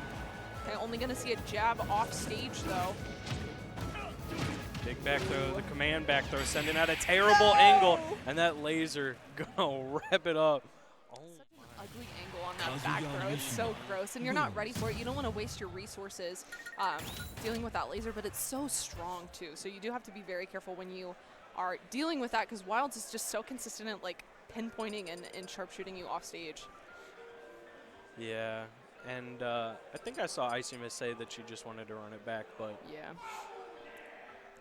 maybe not. But it's I've said this before when I've commentated, but I really like when competitors sort of like take a little break in between games and sort of think it over.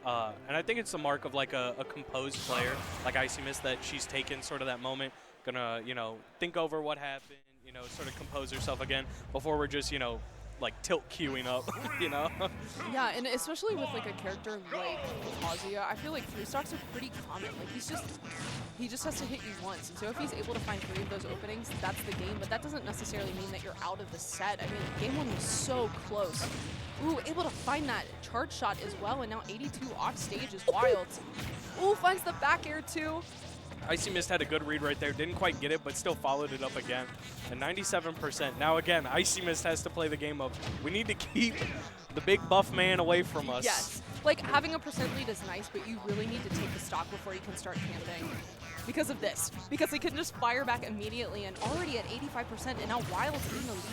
Wild's found that hit because he electricked a Samus back air. Bro, this Yeah, like, character's broken. He's very broken. That's crazy. Okay, and now Icy struggling to find the space, retreats to the platform instead, but Wild's just able to jump up there and find that back air to take that stock. Rage Drive is online, but not anymore. Great dash attack there from Icy Mist to get that Rage Drive, which is like a huge deal because that's so much extra percent if he's able to find it too. Yeah, percent or an early kill if he keeps it long enough, like one of the two. And so getting that really is just like a weight off your shoulders. Big conversion from Icy Mist. Ooh, I like that bomb to cover the roll in. Oh no! Icy Mist has man. Yeah, accidental air dodge off stage there and didn't have the jump to make it back. Yeah, that is just maximum unfortunate. Okay, but still in this, 99% on Wilds. But this FD version is not coming in clutch for Icy Mist. Luckily able to hold down center stage and now has the platforms back to her advantage. Tries to go for the double down air. Oh, that's so much percent. Yeah, and I thought maybe with as close as the side blast zones are that it might have killed, but Yeah. great DI from Icy Mist to keep on living. But there's just so much. We got to take this stock and then worry about all the next. But a laser snipe, call him Almost gets Katniss the second Everdeen. one. True. Almost got the second one there too. That's insane. And I like how these airs are coming out. Icy Mist must have heard Emma talking here. Yeah, and just Wild's able to take that despite the pretty close game 1, taking it 3-0 over Icy Mist. Yeah. Game 1 really was night and day. I feel like Wild's really found his stride and sort of locked in going into the rest of those games. Yeah, definitely unfortunate. I love watching Icy Mist play, but still has losers, so hopefully cooks up tomorrow in losers. But very good stuff to Wilds, confirms on point, just really super aggressive and so good at like finding those openings. Yep. And so young too. Yeah. I love seeing all these young Kazuyas. We have another one in Missouri, Silsey, who's also very good, and I just love seeing him come out and put the hands on. Yeah, regardless I of feel like age. the young Kazuyas are taking over everywhere. You're either like, if you're a young player, you either play Kazuya or you play Steve. So. Yeah. But yeah, Wilds is super sweet too. Love his dad. His dad is like the nicest person I've ever met. So I love seeing them at events, and I love watching him cook up in bracket. Yeah, the young kid parents, the Smash parents who come out, they're always fire. Beast Mode Paul's dad is sick. Dadik is also sick. Straw Hat Dad. Yep. They're all dope. So shout out to the parents supporting their kids' hobbies like this. That's so cool.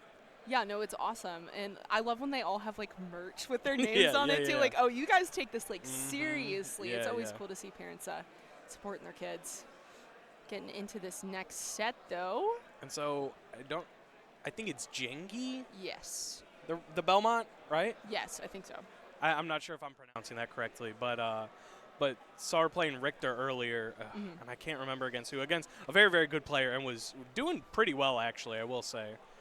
So super excited. Yeah, not a character that you see super often. Like I think of like T3 Dom and Squid Plumber, and that's like the only two that I really know super consistently. So definitely excited to see some Richter gameplay, especially since it's not a character that we see super often. But okay, production's leaving. I don't know where they're going. They said we out. Can you look who the other name is on there? I think it's Blank. Blanc. Blank? Right here. Blank or Blanc? Yeah, I'm not sure either. Blank. Production's handwriting is bad. That's not my fault. Not actually. It's like elementary school teacher handwriting. Yeah. It's pretty decent. You have very nice handwriting. You're welcome. Do you know how to pronounce their tags? Blanky and Blanc. Jenki. Okay. So we've been told. But something's going on, so we might be on a little bit of a break. I'm also not familiar with Blanc. I don't know who they play either. So. Yeah. Hey, we're going in blind, just like the audience. Sometimes I kind of like that. I like being surprised, especially like when you're in like this stage of bracket. You know, if you don't know a name, they're here for a reason. Yeah. Like, so you better learn up quick. Yeah, no, better it's always learn quick. exciting. Keep me on my toes. Play some obscure character like DDD or something. Yeah. Yeah, especially in the Midwest. I feel like we got some like weird resident sleeper character mains. All right, but I think we're having some issues with production or something, so we're just hanging out for a little bit while they get situated. In the meantime, I'm going to look up who Blanc plays. Also on the other stream, I see we got Raymond Noodles, but I don't know who the other Oh my person gosh, is. big Raymond Noodles fan. Yeah. I like Raymond Noodles too.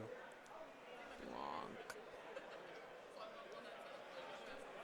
Oh, it looks like our transitions are grayed out, so we're kind of stuck here on this screen exactly. Oh, fun. Stuck on caster cam. It looks like Blanc is a Falco Me brawler. Oh, yo. Okay. From Canada. Oh, there we go. Yeah. Dang, okay. Got 65th at Frostbite 2020 Okay. out of 1,200 people. That's pretty decent. Like, dang. Only 1,200? Come on. So true. No, that's hype though. Falco and Me Brawler both are some characters with some like crazy advantage states, so I'm hyped to see that. But both of them, I feel like, well, I guess Falco has a reflector, but like Me Brawler would be like a chore getting in on a Richter. Yeah. Like that seems tough. Like, I feel like once you finally get in on Richter, I don't know what bro does about that, but like Yeah. the process of actually getting in, like Falco really struggles with approaching. So I feel like if you're dealing with that F tilt and all of the projectiles that he's throwing at you, like, yikes. But once you finally find that up tilt that you're looking for, go to town. Yeah, absolutely. I'm excited. Yeah, it looks like it will be the Falco. Having a frame 1 reflector probably makes Belmont a little bit easier. All right, they're just going to do a button check real quick, and then we'll get into the set. Yeah, for sure. Also, I think Belmonts have some cool colors. They got some sick skins, bro. Richter and Simon are dripped out. I think I'm more of a Simon than a Richter fan. Me too. I like the black and red Simon. That one's that one's tough. He looks like a Targaryen. Like, it's so cool. It's so tough. Yeah, I like Simon colors more, but it seems like all the Belmonts play Richter. Yeah, I don't know why, but I know there's slight differences in like their holy water, but like, come on, the drip's worth it. yeah, it absolutely is. That's a fact. I'm doing a button check on FD, but I would bet most of my bank account that they're not starting on FD. Yeah, I feel like playing on FD against either of those characters sounds miserable. Game 1 FD is some caveman stuff. stuff. Yeah, it's kind of gross. All right, and I think we're ready to run into it now. Sweet. Yeah, you just get to stare at our beautiful faces. We'll try to like relay what's happening on the button check to you. About to start doing like radio casting. Yeah. And he hits the back air. All right, we're in there like swimwear. All right, we're good. PS2 it is, the old tried and true, the classic. I really like Blanc's outfit. Like, very dripped out right now. Yeah. Oversized t-shirt. I'm digging it. I've seen some good fits today. Yeah. Shout out to the people here at Diamond Dust today. Y'all been fitted up. Richter. I love it. What All right. better place to show off your fashion sense than at a Smashy Bros tournament? Yes, sir. We're in it. All right, starting on PS2, going with the green Falco. That's my favorite Falco too. So Yeah, I like his pants. yeah, he's got the khakis on. Yeah, for real. And I like he just lasered a holy water out of the air. That was pretty interesting. But having a tough time getting in right now. Genki has had a lot of stage control, and Richter ledge trapping is tough stuff to get through. For sure, having that reflector might be beneficial, but if you have to like jump from the ledge, they're able to catch that jump. Falco's recovery is just really predictable too. You have the side B, which can help you get back at that horizontal angle there, but even like a well-timed F smash could be a huge problem to deal with. And you do have the Firebird as well, but oh my gosh, Genki just taking a great lead here, only at 16%, and it really seems like Blanc's really struggling to find this combo starter. Yeah, and just on the topic of like Falco recovery, people have been like edgeguarding spaces since the dawn of time, since 2001 at least. And so, you know, it ain't changed, but it's, I feel like Blanc's getting damage, getting chip damage, but nothing has led to anything crazy. We found 2 up tilts in a row, but other than that, we ain't seen nothing like Falco combos yet. And I really like the use of that up B out of shield to sort of get Falco off of your shield. For sure. I like that grab, though, recognizing that Jengi's using a lot of shield whenever Falco's able to get the approach. And so just immediately grabbing, not letting them get the opportunity to use the up B out of shield could be very beneficial for Blanc. Yep, and sort of following with that multi-hit forward air is going to be really good against the tether, but Richter kind of swings when he grabs the ledge, so it's going to be kind of tough, but going to finally find the first stock. Only 47%, that's not that much, so Blanc definitely still in this. Right, but using the double jump to go near the platform, but I like that mix-up, not actually landing on the platform, but instead immediately going in with the grab. Trying to use a lot of these landing aerials like that there to get something started, but Jengi just firing right back, using that back air and creating so much space, but oh my gosh, the grab to immediately throw off stage and just resetting this entire situation. I like how Holy Water's hitting the edge and then sort of falling off. You can see Jengi really getting to that spacing specifically. I think that's super interesting. That's just a little bit of tech right there that's making Blanc's life just that much harder. For sure. Right, able to find the back air, but not going to kill at 151 at center stage. But there's that Holy Water, able to air dodge out of it, but going to die to that down smash for sure. What do you do? I don't know, man. That seems so tough. I guess that's not for me to figure out. Blanc, good luck, buddy. Yeah, for sure. Like, I'm glad it's not me. Yeah. I feel like maybe doing like a double jump and then using the side special to try to get to the platform might be beneficial, but it looks like Jengi could just like very easily set up with an up tilt or an up smash, and that up smash is so strong. Ooh, speaking of strong, able to find that up air to seal out Jengi's second stock. 71% right now is just a Falco combo away from evening up the game. But again, Trick's getting in right now. Big grab from Jengi. They sort of both staying in shield, but Jengi reacting way fast to that. I like going back to the ledge there from Blanc, just not engaging with the Holy Water that was at the ledge, but a little misspace, so it wasn't doing that falling off thing that you were talking about. Big damage here, side B into Nair. Bro. Looks for that F smash. I mean, hey, if it would have worked, it would have been crazy. Yeah. Ooh, yeah, but jumping right into that axe, and that's going to be game one. Yeah, especially right there. If you're trying to drift in, your DI is so horrible on that axe too. Like, it's just such a scary thing that if you're not expecting to get hit by, it already hits like a Honda Civic. It don't matter, literally. bro. Especially more if like you're a holding it. semi-truck. Oh, it hurts so much. I'm glad that we don't have audio because I hate the sound of it. It like makes me cringe a little bit. Axe giving the ick.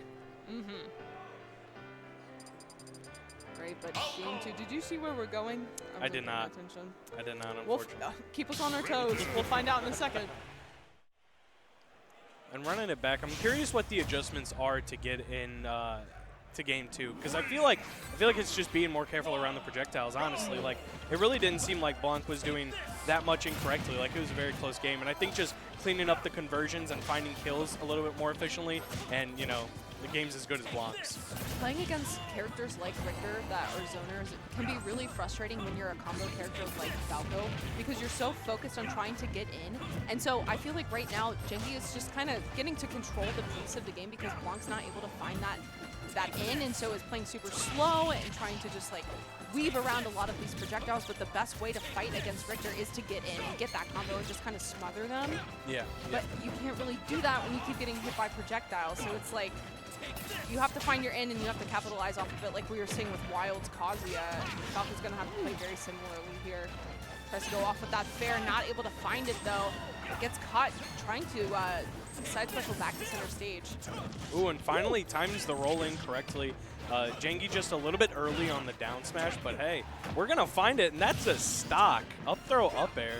Yeah, the top platform's going to be super beneficial for Falco, especially in those tech chase situations where you're able to find that grab, pretty consistent in finding those combos, but using that up B from Jengi as a get off me option again.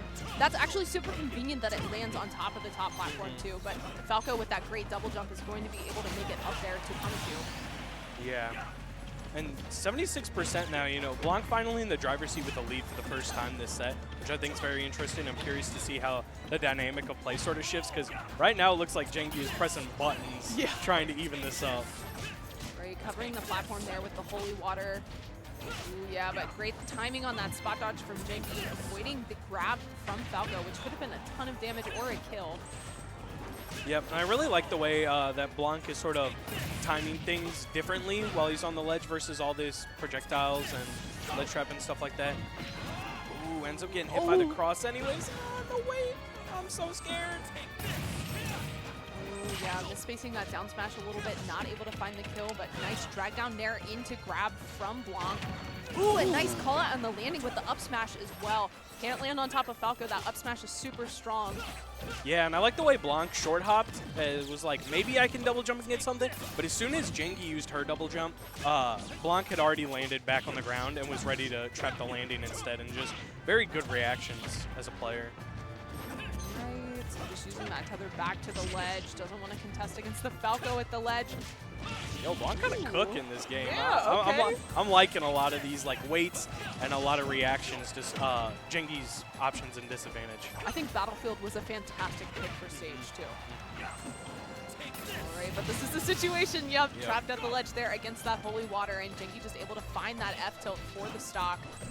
Sitting at 83% though. This is big damage here from Falco. That up tilt into back air is going to be a huge problem to watch out for, so don't want to roll right into it. Up throw back air just not quite connecting. A little bit too high percent, but one of these stray hits is going to end up killing. I feel like Falco can sometimes struggle, like once you're outside of the combo window percentages, it can be kind of tough, but oh my gosh, up throw on the top platform, almost taking the stock. Love that patience there from Blanc though, just waiting for Jengi to use all of her resources, but not able to find a kill off of it, reflecting the cross back. But just struggling to find the stock at 170. Rage Richter is actually very scary. Oh, I like the empty lane right there, but not getting anything off of it. Jengi reacting incredibly fast to it. Ooh, this is stressful. Yeah, and I feel like Blanc might be trying to force it a little bit too hard and taking a lot of chip damage right now. I'd like to see a little bit slower pace. What? What? You're kidding That me. was a crazy You're kidding. call out. You're okay, kidding. that could have been a huge reversal if Blanc didn't hit that. Like being off stage against Rage Richter, no thank you. Just like a perfectly spaced F smash could have easily taken that stock, but just able to find that and thread the needle there, taking that game too. Crazy adaptation and great stage pick there from Blanc. Yeah, I can't believe the confidence for that side B right there. You got it. And I know it's only game 2, but yeesh, that was impressive. And we're running it back to PS2. I respect it. I respect it.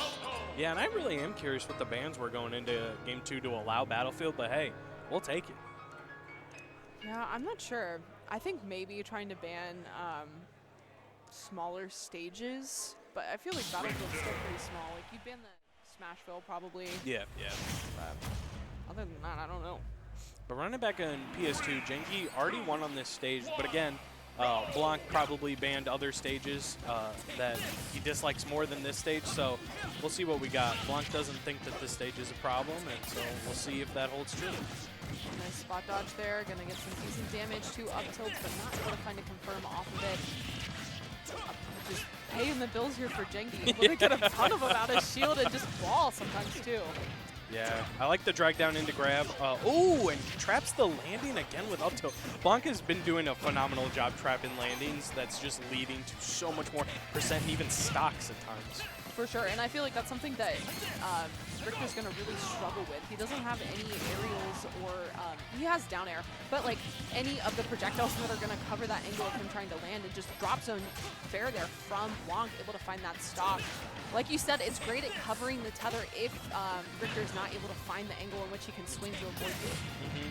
Yeah, and I think since I mentioned that, I'm pretty sure that's the only drop zone that we've seen that actually played out, but you know, hey, if it works, it works. You don't end up in too bad of a spot as long as you can get ledge quick enough that Richter can't set up the ledge trap. Exactly. Ooh, just barely misses that.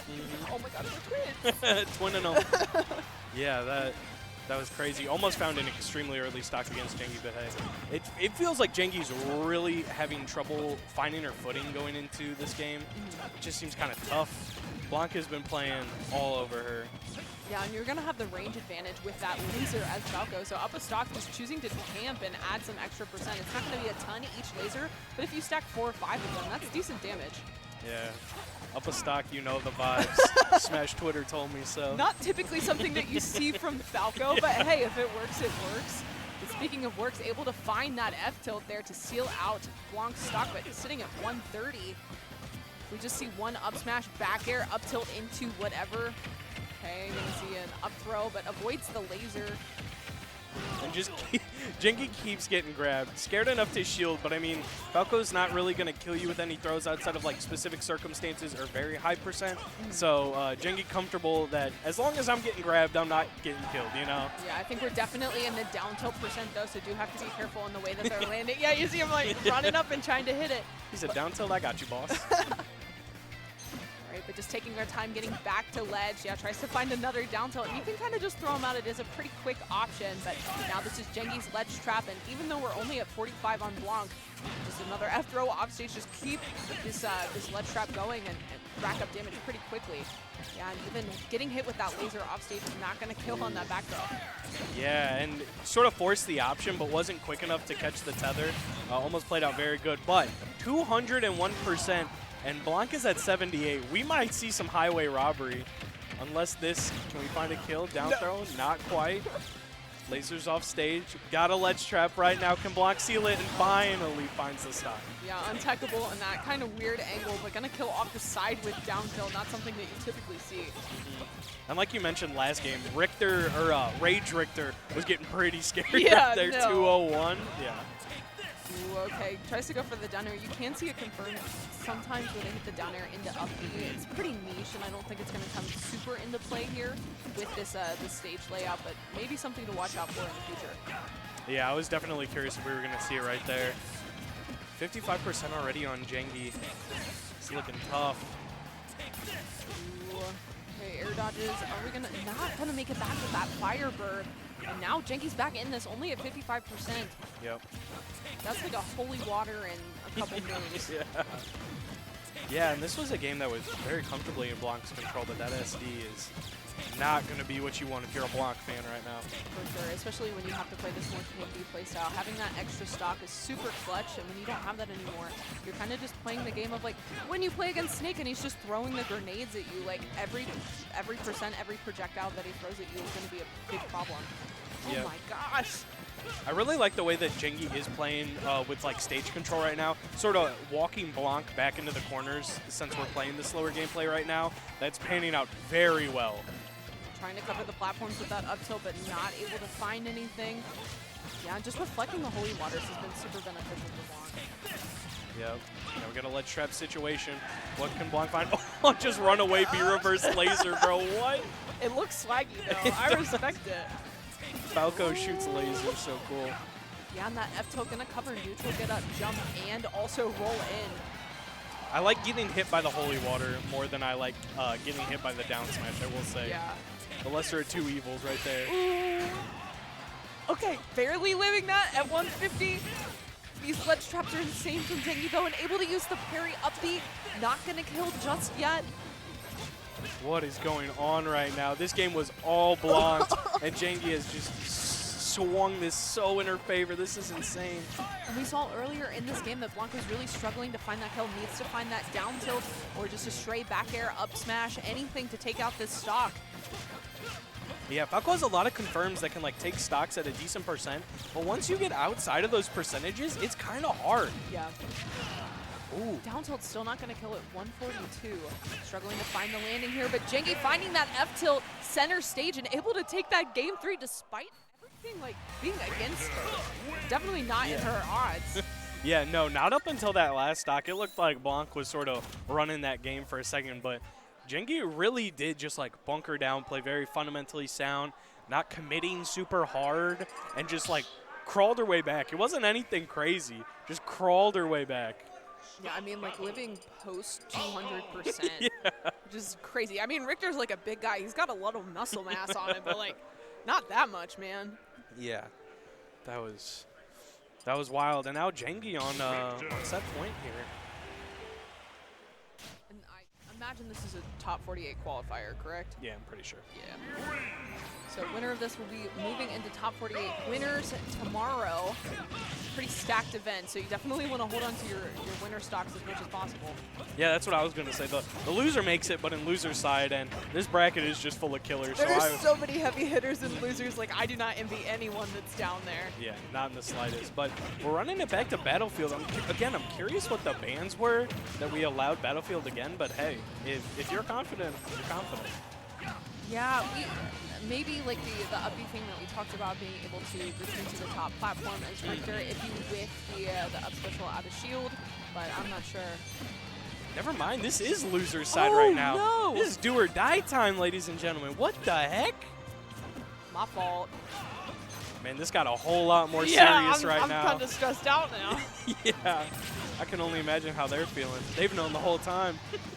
Dang. All right, just taking our time getting back. Ooh, but the regrab there, not going to get the punish, but probably going to see an F-throw off stage, just trying to reset the situation, reset the ledge trap. Falco pretty decent at covering the rolls, but using that short hop nair to cover the airspace and retreating to the platform. And Jengi just consistently just getting hit off stage, holding onto the stock despite being at 150, but yeah, doesn't have enough and not able to make it back there. Yeah, just a little rinse and repeat action until we found the stock. And you know, if you got it, you got it. So if you don't need to commit that hard, there's no point in it. And Blanc gonna find himself a safe stock, but 113. If Jengi can land, then Jengi might be able to find a hit here. Oh my gosh, I was so nervous right there. Crazy recovery there, able to use the wall jump as Blanc, but just taking a crazy lead here in this game 4 as well. We're seeing up B out of shield again, not quite going to kill across the entire stage, but still going to be in control and advantage right now. Got a little bit of a ledge trap going on. Ooh, big run-up grab. Yeah. Big run-up grab. That was sick. It's so scary because Jengi's been so consistent at finding the holy waters, and so we're playing super patient at the ledge, but when you're doing that and you're trying to avoid all these projectiles, you kind of forget that Richter has that crazy kill throw on F-throw. Yeah, it's just conditioning Blanc to shield, and that's just mark of a good player. If you're noticing that they're playing defensive, that's great call out. But 102% kind of dangerous, but let's see if we can find a big confirm right here. Nice drag down nair into F tilt, gonna be a decent amount of damage there. Covers the down air with the up tilt, but up B out of shield, not gonna work out on the platform for Jengi. Not gonna kill just yet. Yep, 75% Jengi in advantage, but Blanc gonna find a big grab right now. If Blanc can close it out here, gonna be in a good spot. Great re-grab, and that kills the second hit of the laser. That was insane. Yeah, nice way to seal out that stock. That's something that we were seeing in the previous game, was that Blanc was just really struggling to find those stocks, not down tilt, not killing super consistently, and not able to find the up smashes. So capitalizing off of those opportunities on the top platform. Ooh. Decent damage here, not gonna kill, but 53, that's pretty decent. Absolutely, and gonna keep it going. Ooh, I love the fall through that platform. Yeah. Again, that up B retreats right to the top platform, that's great, but then you got mixed up. Jengi, that was super smart. These down smashes not hitting super consistently, but when they do, sealing out stocks for Jengi, so just keep throwing it out. Yeah, right. Ooh, goes for the F tilt to my try and God. call out the roll, but another great throw, and that's the second F throw kill we've seen this game. Yeah, something to keep in mind if you are Blanc, you can't be super comfortable at the ledge. And whoa, we are just grabbing, comboing. Oh my lord. Trying to poke through the shield there with the fair. Jengi just super comfortable holding down shield, creating this space. The lasers aren't a big deal when you're at 114. It's not really going to matter that much. Up air not going to kill just yet, but again, super patient with this tether at the ledge. Ooh, okay, nice cancel on that, not doing the entirety of the down tilt. Yeah, and I like the empty lane from Blanc, but Jengi was ready for it that time. Is that it? No way! You have got to be kidding me. I called it. I said it. You have got to be kidding me, bro. That was devious. A devious lick, if you will. Holy You crud. can see it on her face. She knows. She's like, Yeah, she's smirking. She knew what she just did. Oh That's my robbery. She gosh. know what she's doing. That is. I can't believe that was the end of the stock right there. All right. It looks like we're going to have one more set coming up. It's going to be Ferb versus Spectral. Ferb going to be a ice climbers from Miami University in Ohio, so big fan. Yeah, I know of Ferb. I don't know of Spectral, though. But, again, like we had said before, coming this far, it is what it is, you know. Here for a reason. Yeah, Ferb is a fantastic player, just doesn't get to travel super often, so Yeah, I'm very excited to see what he can do in this bracket. Yeah. Is that player one? Yes. Okay. Yeah, I saw Ferb played on stream versus Black Twins earlier, yeah. and the game one especially Yeah, it was crazy. fire. And then Black Twins ended up taking it 3-1, but game one, Ferb was like hitting these crazy combos, getting a bunch of desyncs with ices. It was wild. Yeah, which was super. And he's like a lab monster. Like every time I see him, he's in the lab practicing something. So he doesn't get to travel super often. So I'm glad that he was able to make it out to such like a big event as this. And I'm excited to see hopefully what he can do tomorrow. But if not, you know, Spectral definitely earned their spot because Ferb is a heavy hitter like we were talking about in losers. Man. Yeah, and I mean, if you play Ices, I feel like you got to be a lab monster. Yeah. That is not a pick up and play character. Not very intuitive No. if you're trying to take it far. So, you know, it just sort of comes with the territory, I suppose. Yeah, it's basically just Kazuya, but like cuter. Cute Kazuya. Yeah, cute core Kazuya. Oh. Ooh, dropping the controller. Yeah, that's an infraction. No throwing controllers. I'm just kidding. That'll cost you a game. Yeah. You're starting down 1-0.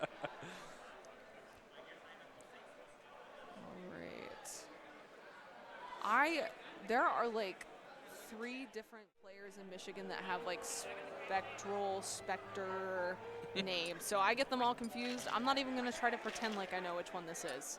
Maybe Lucina or maybe Ness? Question mark. Okay. I feel like Lucina might be kind of tricky for ice climbers. Let me look it up. Sort of batting away if that's the case. Oh no, Ferb is mewing. No mewing on stream. You're banned. He's a huge memer. It's so funny.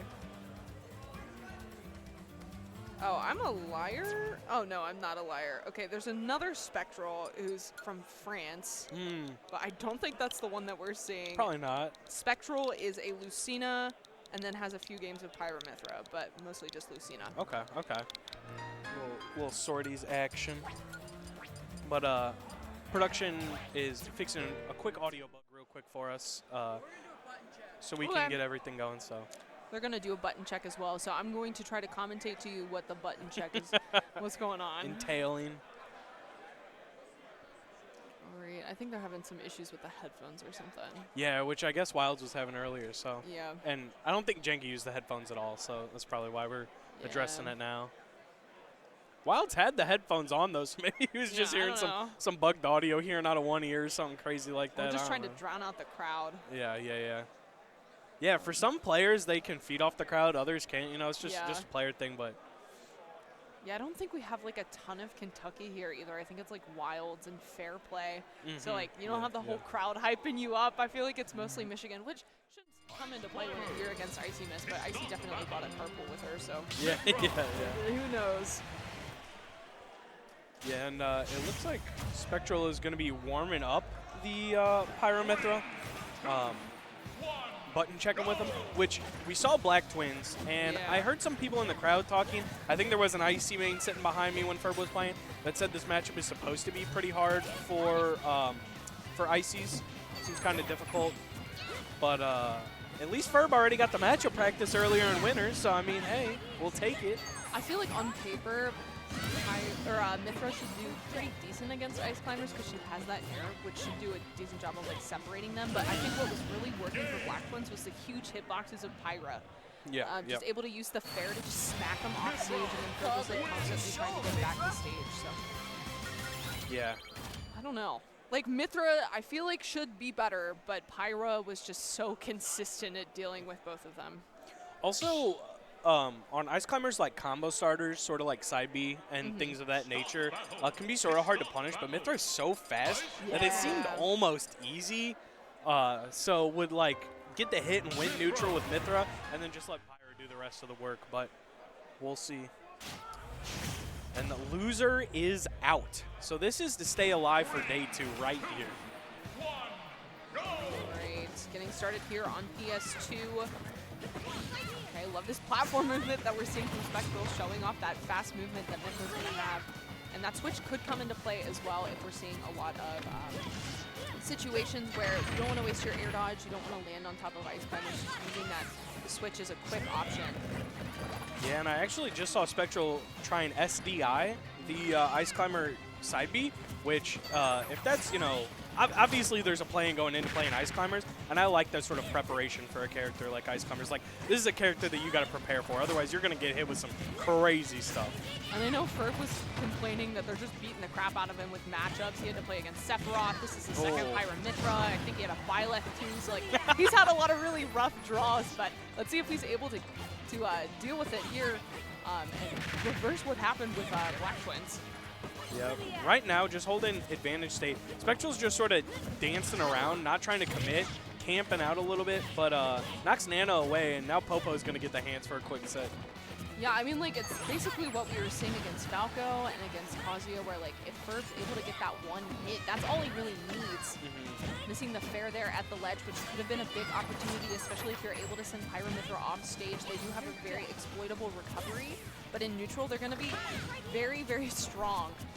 Okay, just uses this down air, but not able to find a punish from Ferb.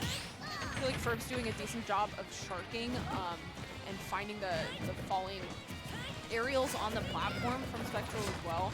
That up air is going to be a super strong option, especially when you have both Popo and Nana online. I also like how many parries we're seeing from Ferb, because Pyramithra is a pretty safe character. So parry going to give you a couple extra frames that definitely could make the difference against a lot of this, but big side B right now. If Ferb could close out this stock, this is going to be huge because Spectral has been playing very slow, very campy. And so if you can find an early lead, it's going to be very good because then Spectral's going to have to approach. They're using the F throw, but I feel like back air or back throw might have been a little bit more beneficial to try to separate the two climbers. That's going to be super important. But ooh, Ferb firing back, finding that up smash there, and even though he's just Popo, still holding onto his first stock. Yeah. Running with the solo Popo isn't too terrible, but we're not going to see much of it. And then Spectral letting off the taunt, bringing Rex out, saying the homie's cheering me on in-game and out. Ooh. That is insane, but that's a lot of damage. Yeah, again, that up air is going to be super strong when you have both of the climbers. Using a lot of this side B, I think it's a great way to create space for Pyra, and if you're able to just catch Nana and send her off stage or just send her away from Popo, can make it a little bit harder for Ferb to approach, but just very comfortable running up here with the shield. And I feel like maybe seeing a few more grabs from Spectral when Ferb is doing that. Like we see the situation where he just runs up shields and waits for Pyra to throw out a move. If he's just ready for the grab instead. Back throwing Nana or Popo so that they're separated is going to be the best way to deal with them. Ooh, but Ferb, oh my gosh. Yeah, gonna catch a big F smash for putting hands on the homies.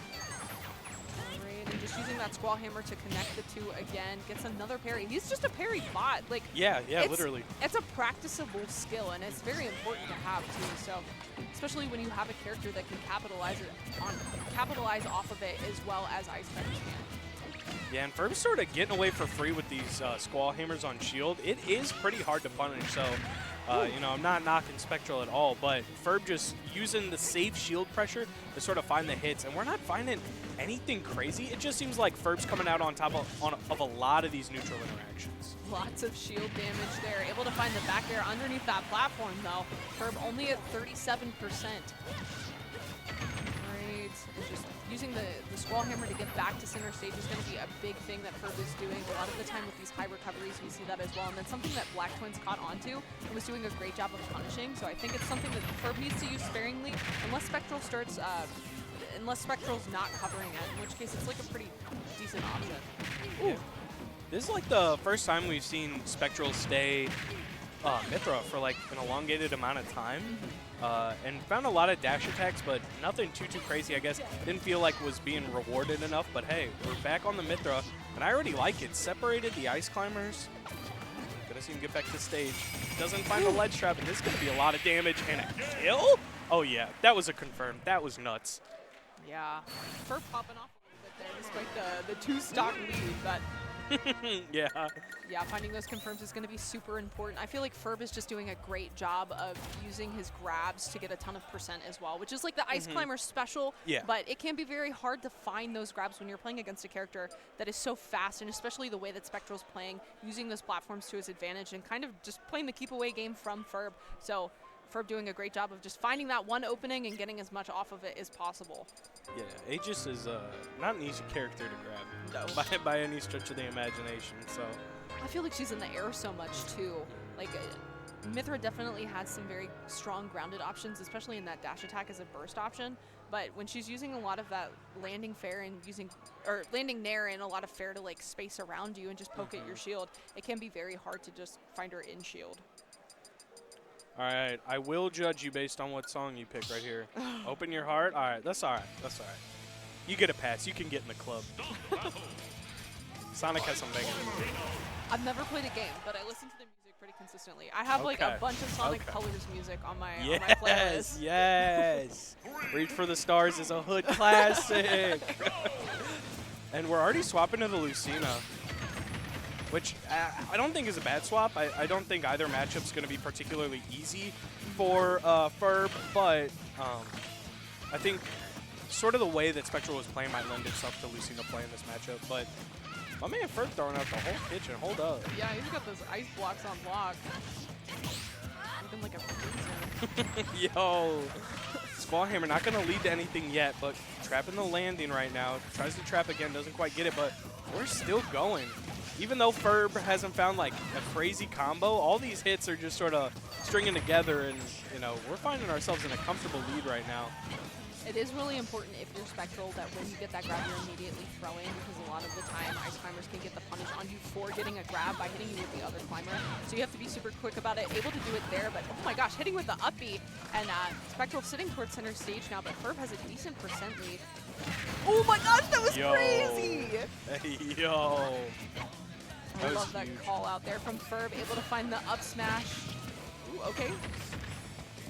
I love Lucina down there. It's so satisfying when it hits, especially if you're able to get a follow-up with like a back air and up air off of it as well.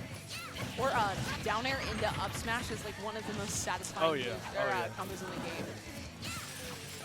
Oh, big damage right now.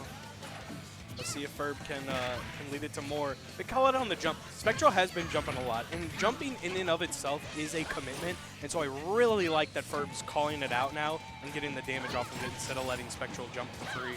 But I also feel like Ferb is conditioning that jump by using those ice blocks. So like, Spectral has to come in at that angle and try to use a landing there, but Ferb's just always ready for it too. Yeah, I think you're exactly right. Sort of forcing Spectral's hand right there, but Nana going to be taken out of the equation. Let's see what the Sopo can do. Okay, just getting back to center, trying to avoid any of these kill moves at the ledge. Tries to go for the down air, but not able to find it. And Ferb just rolling towards center, trying to find that Hail Mary F smash, and it's not going to work out, going to lose a stock for it. But now Nana's back online, and this is definitely in Ferb's favor. And Spectral, when Ferb whipped that F smash, Spectral sort of shook his head. No, we shake our heads. Yes, we take those. We take those. Miss input or not. Ooh, okay. Big damage. Okay, tilt. A lot of the time you see Ferb confirm that into up air, but just choosing not to overextend. Oh, she's charging it. He's just looking around. He bringing the heat. Oh my gosh. Popo's just looking around. That was crazy. Popo got hit, but Nana still had the smash attack charge, just letting it rip, no Beyblade. Ooh, love that up air dropping off the platform. Tries to go for the up special to catch the high recovery, but the stage spike! Yeah. Oh my gosh. Ferb. He got stage spiked, and before the game even said game, Spectral reached out. He was like, run it back. Run it back. Come on. Come on. It's really hard because I feel like Pyramithra probably does better, but when you are more comfortable with a character, that could be the better pick for you. Yeah. And so I feel like the things that Mithra is going to be very strong with is her speed and her multi-hits. And Lucina's not going to have that in her favor. She's a little bit more floaty, and it's going to be a lot more predictable to call out those landings for Ferb. But I don't know. She does have like a better recovery, I guess. Yeah. You're not going to have to worry about like getting your jump taken and immediately dying, but she does have to recover at that pretty straight angle. So Yeah, and we saw Ferb take advantage of it last stock right there. all right, falling off the platform with this fair, getting decent damage here for Spectral. Not able to hold down the ledge though, just able to use the, I'm not sure what's what. I'm not gonna lie. What's like the ice hand, Mr. Freeze? The Blizzard, maybe? Yeah. Oh, big F smash, or forward air. Gonna find an up air, not gonna kill just quite yet. Just sort of dancing around losing the shield. Spectral's just holding shield for dear life. Playing monkey in the middle. For real. All right, not gonna get the punish right there. Went for an empty lane grab, but Ice Climber's hands are pretty small. Nice, yeah, good stuff there from Ferb. Doing a little dash dance, keeping his hands warm. Herb has those confirms on lock. Just like you said that he was a labber, and I believed you, but I ain't seen him drop one of them yet, and that's just impressive. It's easy to do in training mode. It's easy to do in friendlies. Once you get into tournament, especially loser side bracket, it's extra hard to do, and Ferb just really does have that on lock. I love the stage positioning that we're seeing from Ferb as well, just hanging out underneath that platform, making it a lot harder for Spectral to land on top of him. Getting so much damage, tries to go for the uppie again, and at center stage, there's not a ton that Lucina can do to take your stock. Ooh, yeah, but nice capitalization off of that risky situation for Nana, but Sopo just doing his job, avenging his wife. Are they married, or are they brother and sister? Couldn't tell you. Okay, well, I don't know the lore. I hope they're not brother and sister if that's his wife. Hey, yo. Yeah, and he got the kill on Nana, but what was the cost? It was his own stock right now. 138 on Ferb and still got 3 stock. Oh, little ledge dash? What game is this? Ooh. Check the system. What we running? Okay, calling out. Yeah, a lot of those times you're going to see like sorties trying to run off the platform. Ooh, okay. They're one into up smash there for Spectral. Slick. But you see, like, that situation, they're going to try to run towards center stage and fall off with an aerial. Most of the time with Lucina, it's going to be fair or near one. But Ferb just always consistent about throwing up that up air, short hop up air right there to cover it. I like the way consistently throughout this set that Ferb has been shielding with one of the climbers and punishing with the other. We almost saw something devious. We were about to get maniacal on stream, bro. They have little smiles on their face, but they're evil. Oh, yeah. They're smiling through the whole thing. That is disgusting behavior. Okay, missing the punish on there, not able to find the up smash, but instead goes for down smash, and Spectral able to find the back air. 116 here, but you have to avoid grab, you have to avoid back air. Up tilt, up there, yeah. Ferb takes that 3-0, really good stuff to him. That was a tough set. And I feel, you know, again, like I had said before, it seems like Ice Climber is one of those characters that you have to prepare for. Yeah. It feels like there's so much. You cannot play that by ear. There's a bunch of characters in this game where you can look at them and be like, okay, I kind of know what you're going to go for, kind of know what you're going to want. But, man, that was just difficult. But that's it for our block. We're going to run some ad reads real quick for y'all. Oh, yeah. Let's check it out. All right, so first up, Diamond Dust is a member of the Road to Cost. Cost 2024 is going to be taking place in Columbus, Ohio. Fantastic event. Going to be at Game Arena this year as well, which is a fantastic venue, so definitely go check that out. It's going to be on June 22nd and 23rd. Check it out at startgg/cost2024. We also got Gamble 5. Register for the Gamble. Pittsburgh's biggest regional series is back with Steve Bann. If that isn't enough, we have a full pinball arcade free to everybody. Doubles for Melee and Ultimate Top 8 played inside of a full movie theater. Join us May 11th at the Phoenix Luxury Theaters in Bridgeville, Pennsylvania. All right, and then we also have Griddy Gateway, which is going to be taking place at the Tom Benson Hall of Fame Stadium, which is such a cool venue. Getting to look down at the football field is so cool. $2,000 worth of pot bonuses as well. It's taking place on July 6th and 7th, so definitely go check that out. And they also have a $1,000 pot bonus for Melee as well, so check that out at startgg/Griddy Gateway. Next, we got House of Pain 24. From the hosts of Show Me Your Move series, the Smashing Illini presents House of Pain 24, the 10-year anniversary of Champaign Regional on April 20th. Hosting singles and doubles for Ultimate and Melee, amateur brackets, and current FGC staples like Guilty Gear Strive, Street Fighter 6. Currently, we got Atada, Cypher, UKIT, ISOHEL, and so many more for Ultimate, and Salt, Zamu, Ben, Preeminent, and more for Melee. Standard reg ends this week, so register before it goes up. We'll see you all in Champaign, Illinois. All right, and then we also have Invincible. Invincible's back. Wisconsin's premier Smash event is back for another 2 days, June 1st and 2nd, featuring crisp waterfall brackets for Melee, Ultimate, and Rivals of Aether, as well as several other open side events. Power is being given back to the people, and you won't find it anywhere else with more options to play, with several vendors, a hotel block, and food trucks on site at the venue, which is a mark of a fantastic tournament. If they have food trucks, you got to be there. It's in the heart of downtown Madison, and this is truly one event that you cannot miss this season. And then we got LTUX 2024, Michigan's newest annual regional. It's got free venue for all high schoolers, happening at a free gaming convention with artist vendors, cosplay contests, esports panels, and so many more. Check it out, start.gg/LTUX24. And then we have Victory Road, which I just went to Jumpstart that was hosted by Yes Gaming. They always throw consistently amazing tournaments, so definitely check out Victory Road as well. It's going to be on June 1st. They're going to have Ultimate singles and N64 singles, which is crazy. You don't see that super often, so definitely want to check that out at startgg/victory_road. And then we also have Warehouse War 4, there we go, in Nashville, Tennessee. It's got a $10,000 pot bonus. Yes, $10,000 pot bonus. Even Neo, the world-renowned Corrin, is impressed by that pot bonus. Come on. Enlist at start.gg/warehouse for July 26th and 27th. I went to Warehouse Wars 2, and that I know I've said like cool venue for all of these tournaments because they are so consistently cool. That is one of the coolest venues I've ever been to. It's awesome. They also have a coffee shop that's attached to it, so if you love coffee, go check out Warehouse Wars. I'm there. All right. Well, that's it for us. It's been a bunch of fire sets. Super glad to see it. Day 2 tomorrow is going to be absolutely phenomenal. We have if you thought Smash today was sick, it's going to be even sicker tomorrow when we got the top talent. Oh, yeah, very excited for that. If you enjoyed my comms or you have any tips, check me out on Twitter at reallifesamus_. Open to all feedback. Also, check out my Twitch at reallifesamus. I've been playing a lot of Overwatch and Fortnite, so if you want to watch me feed in Fortnite, go check it out.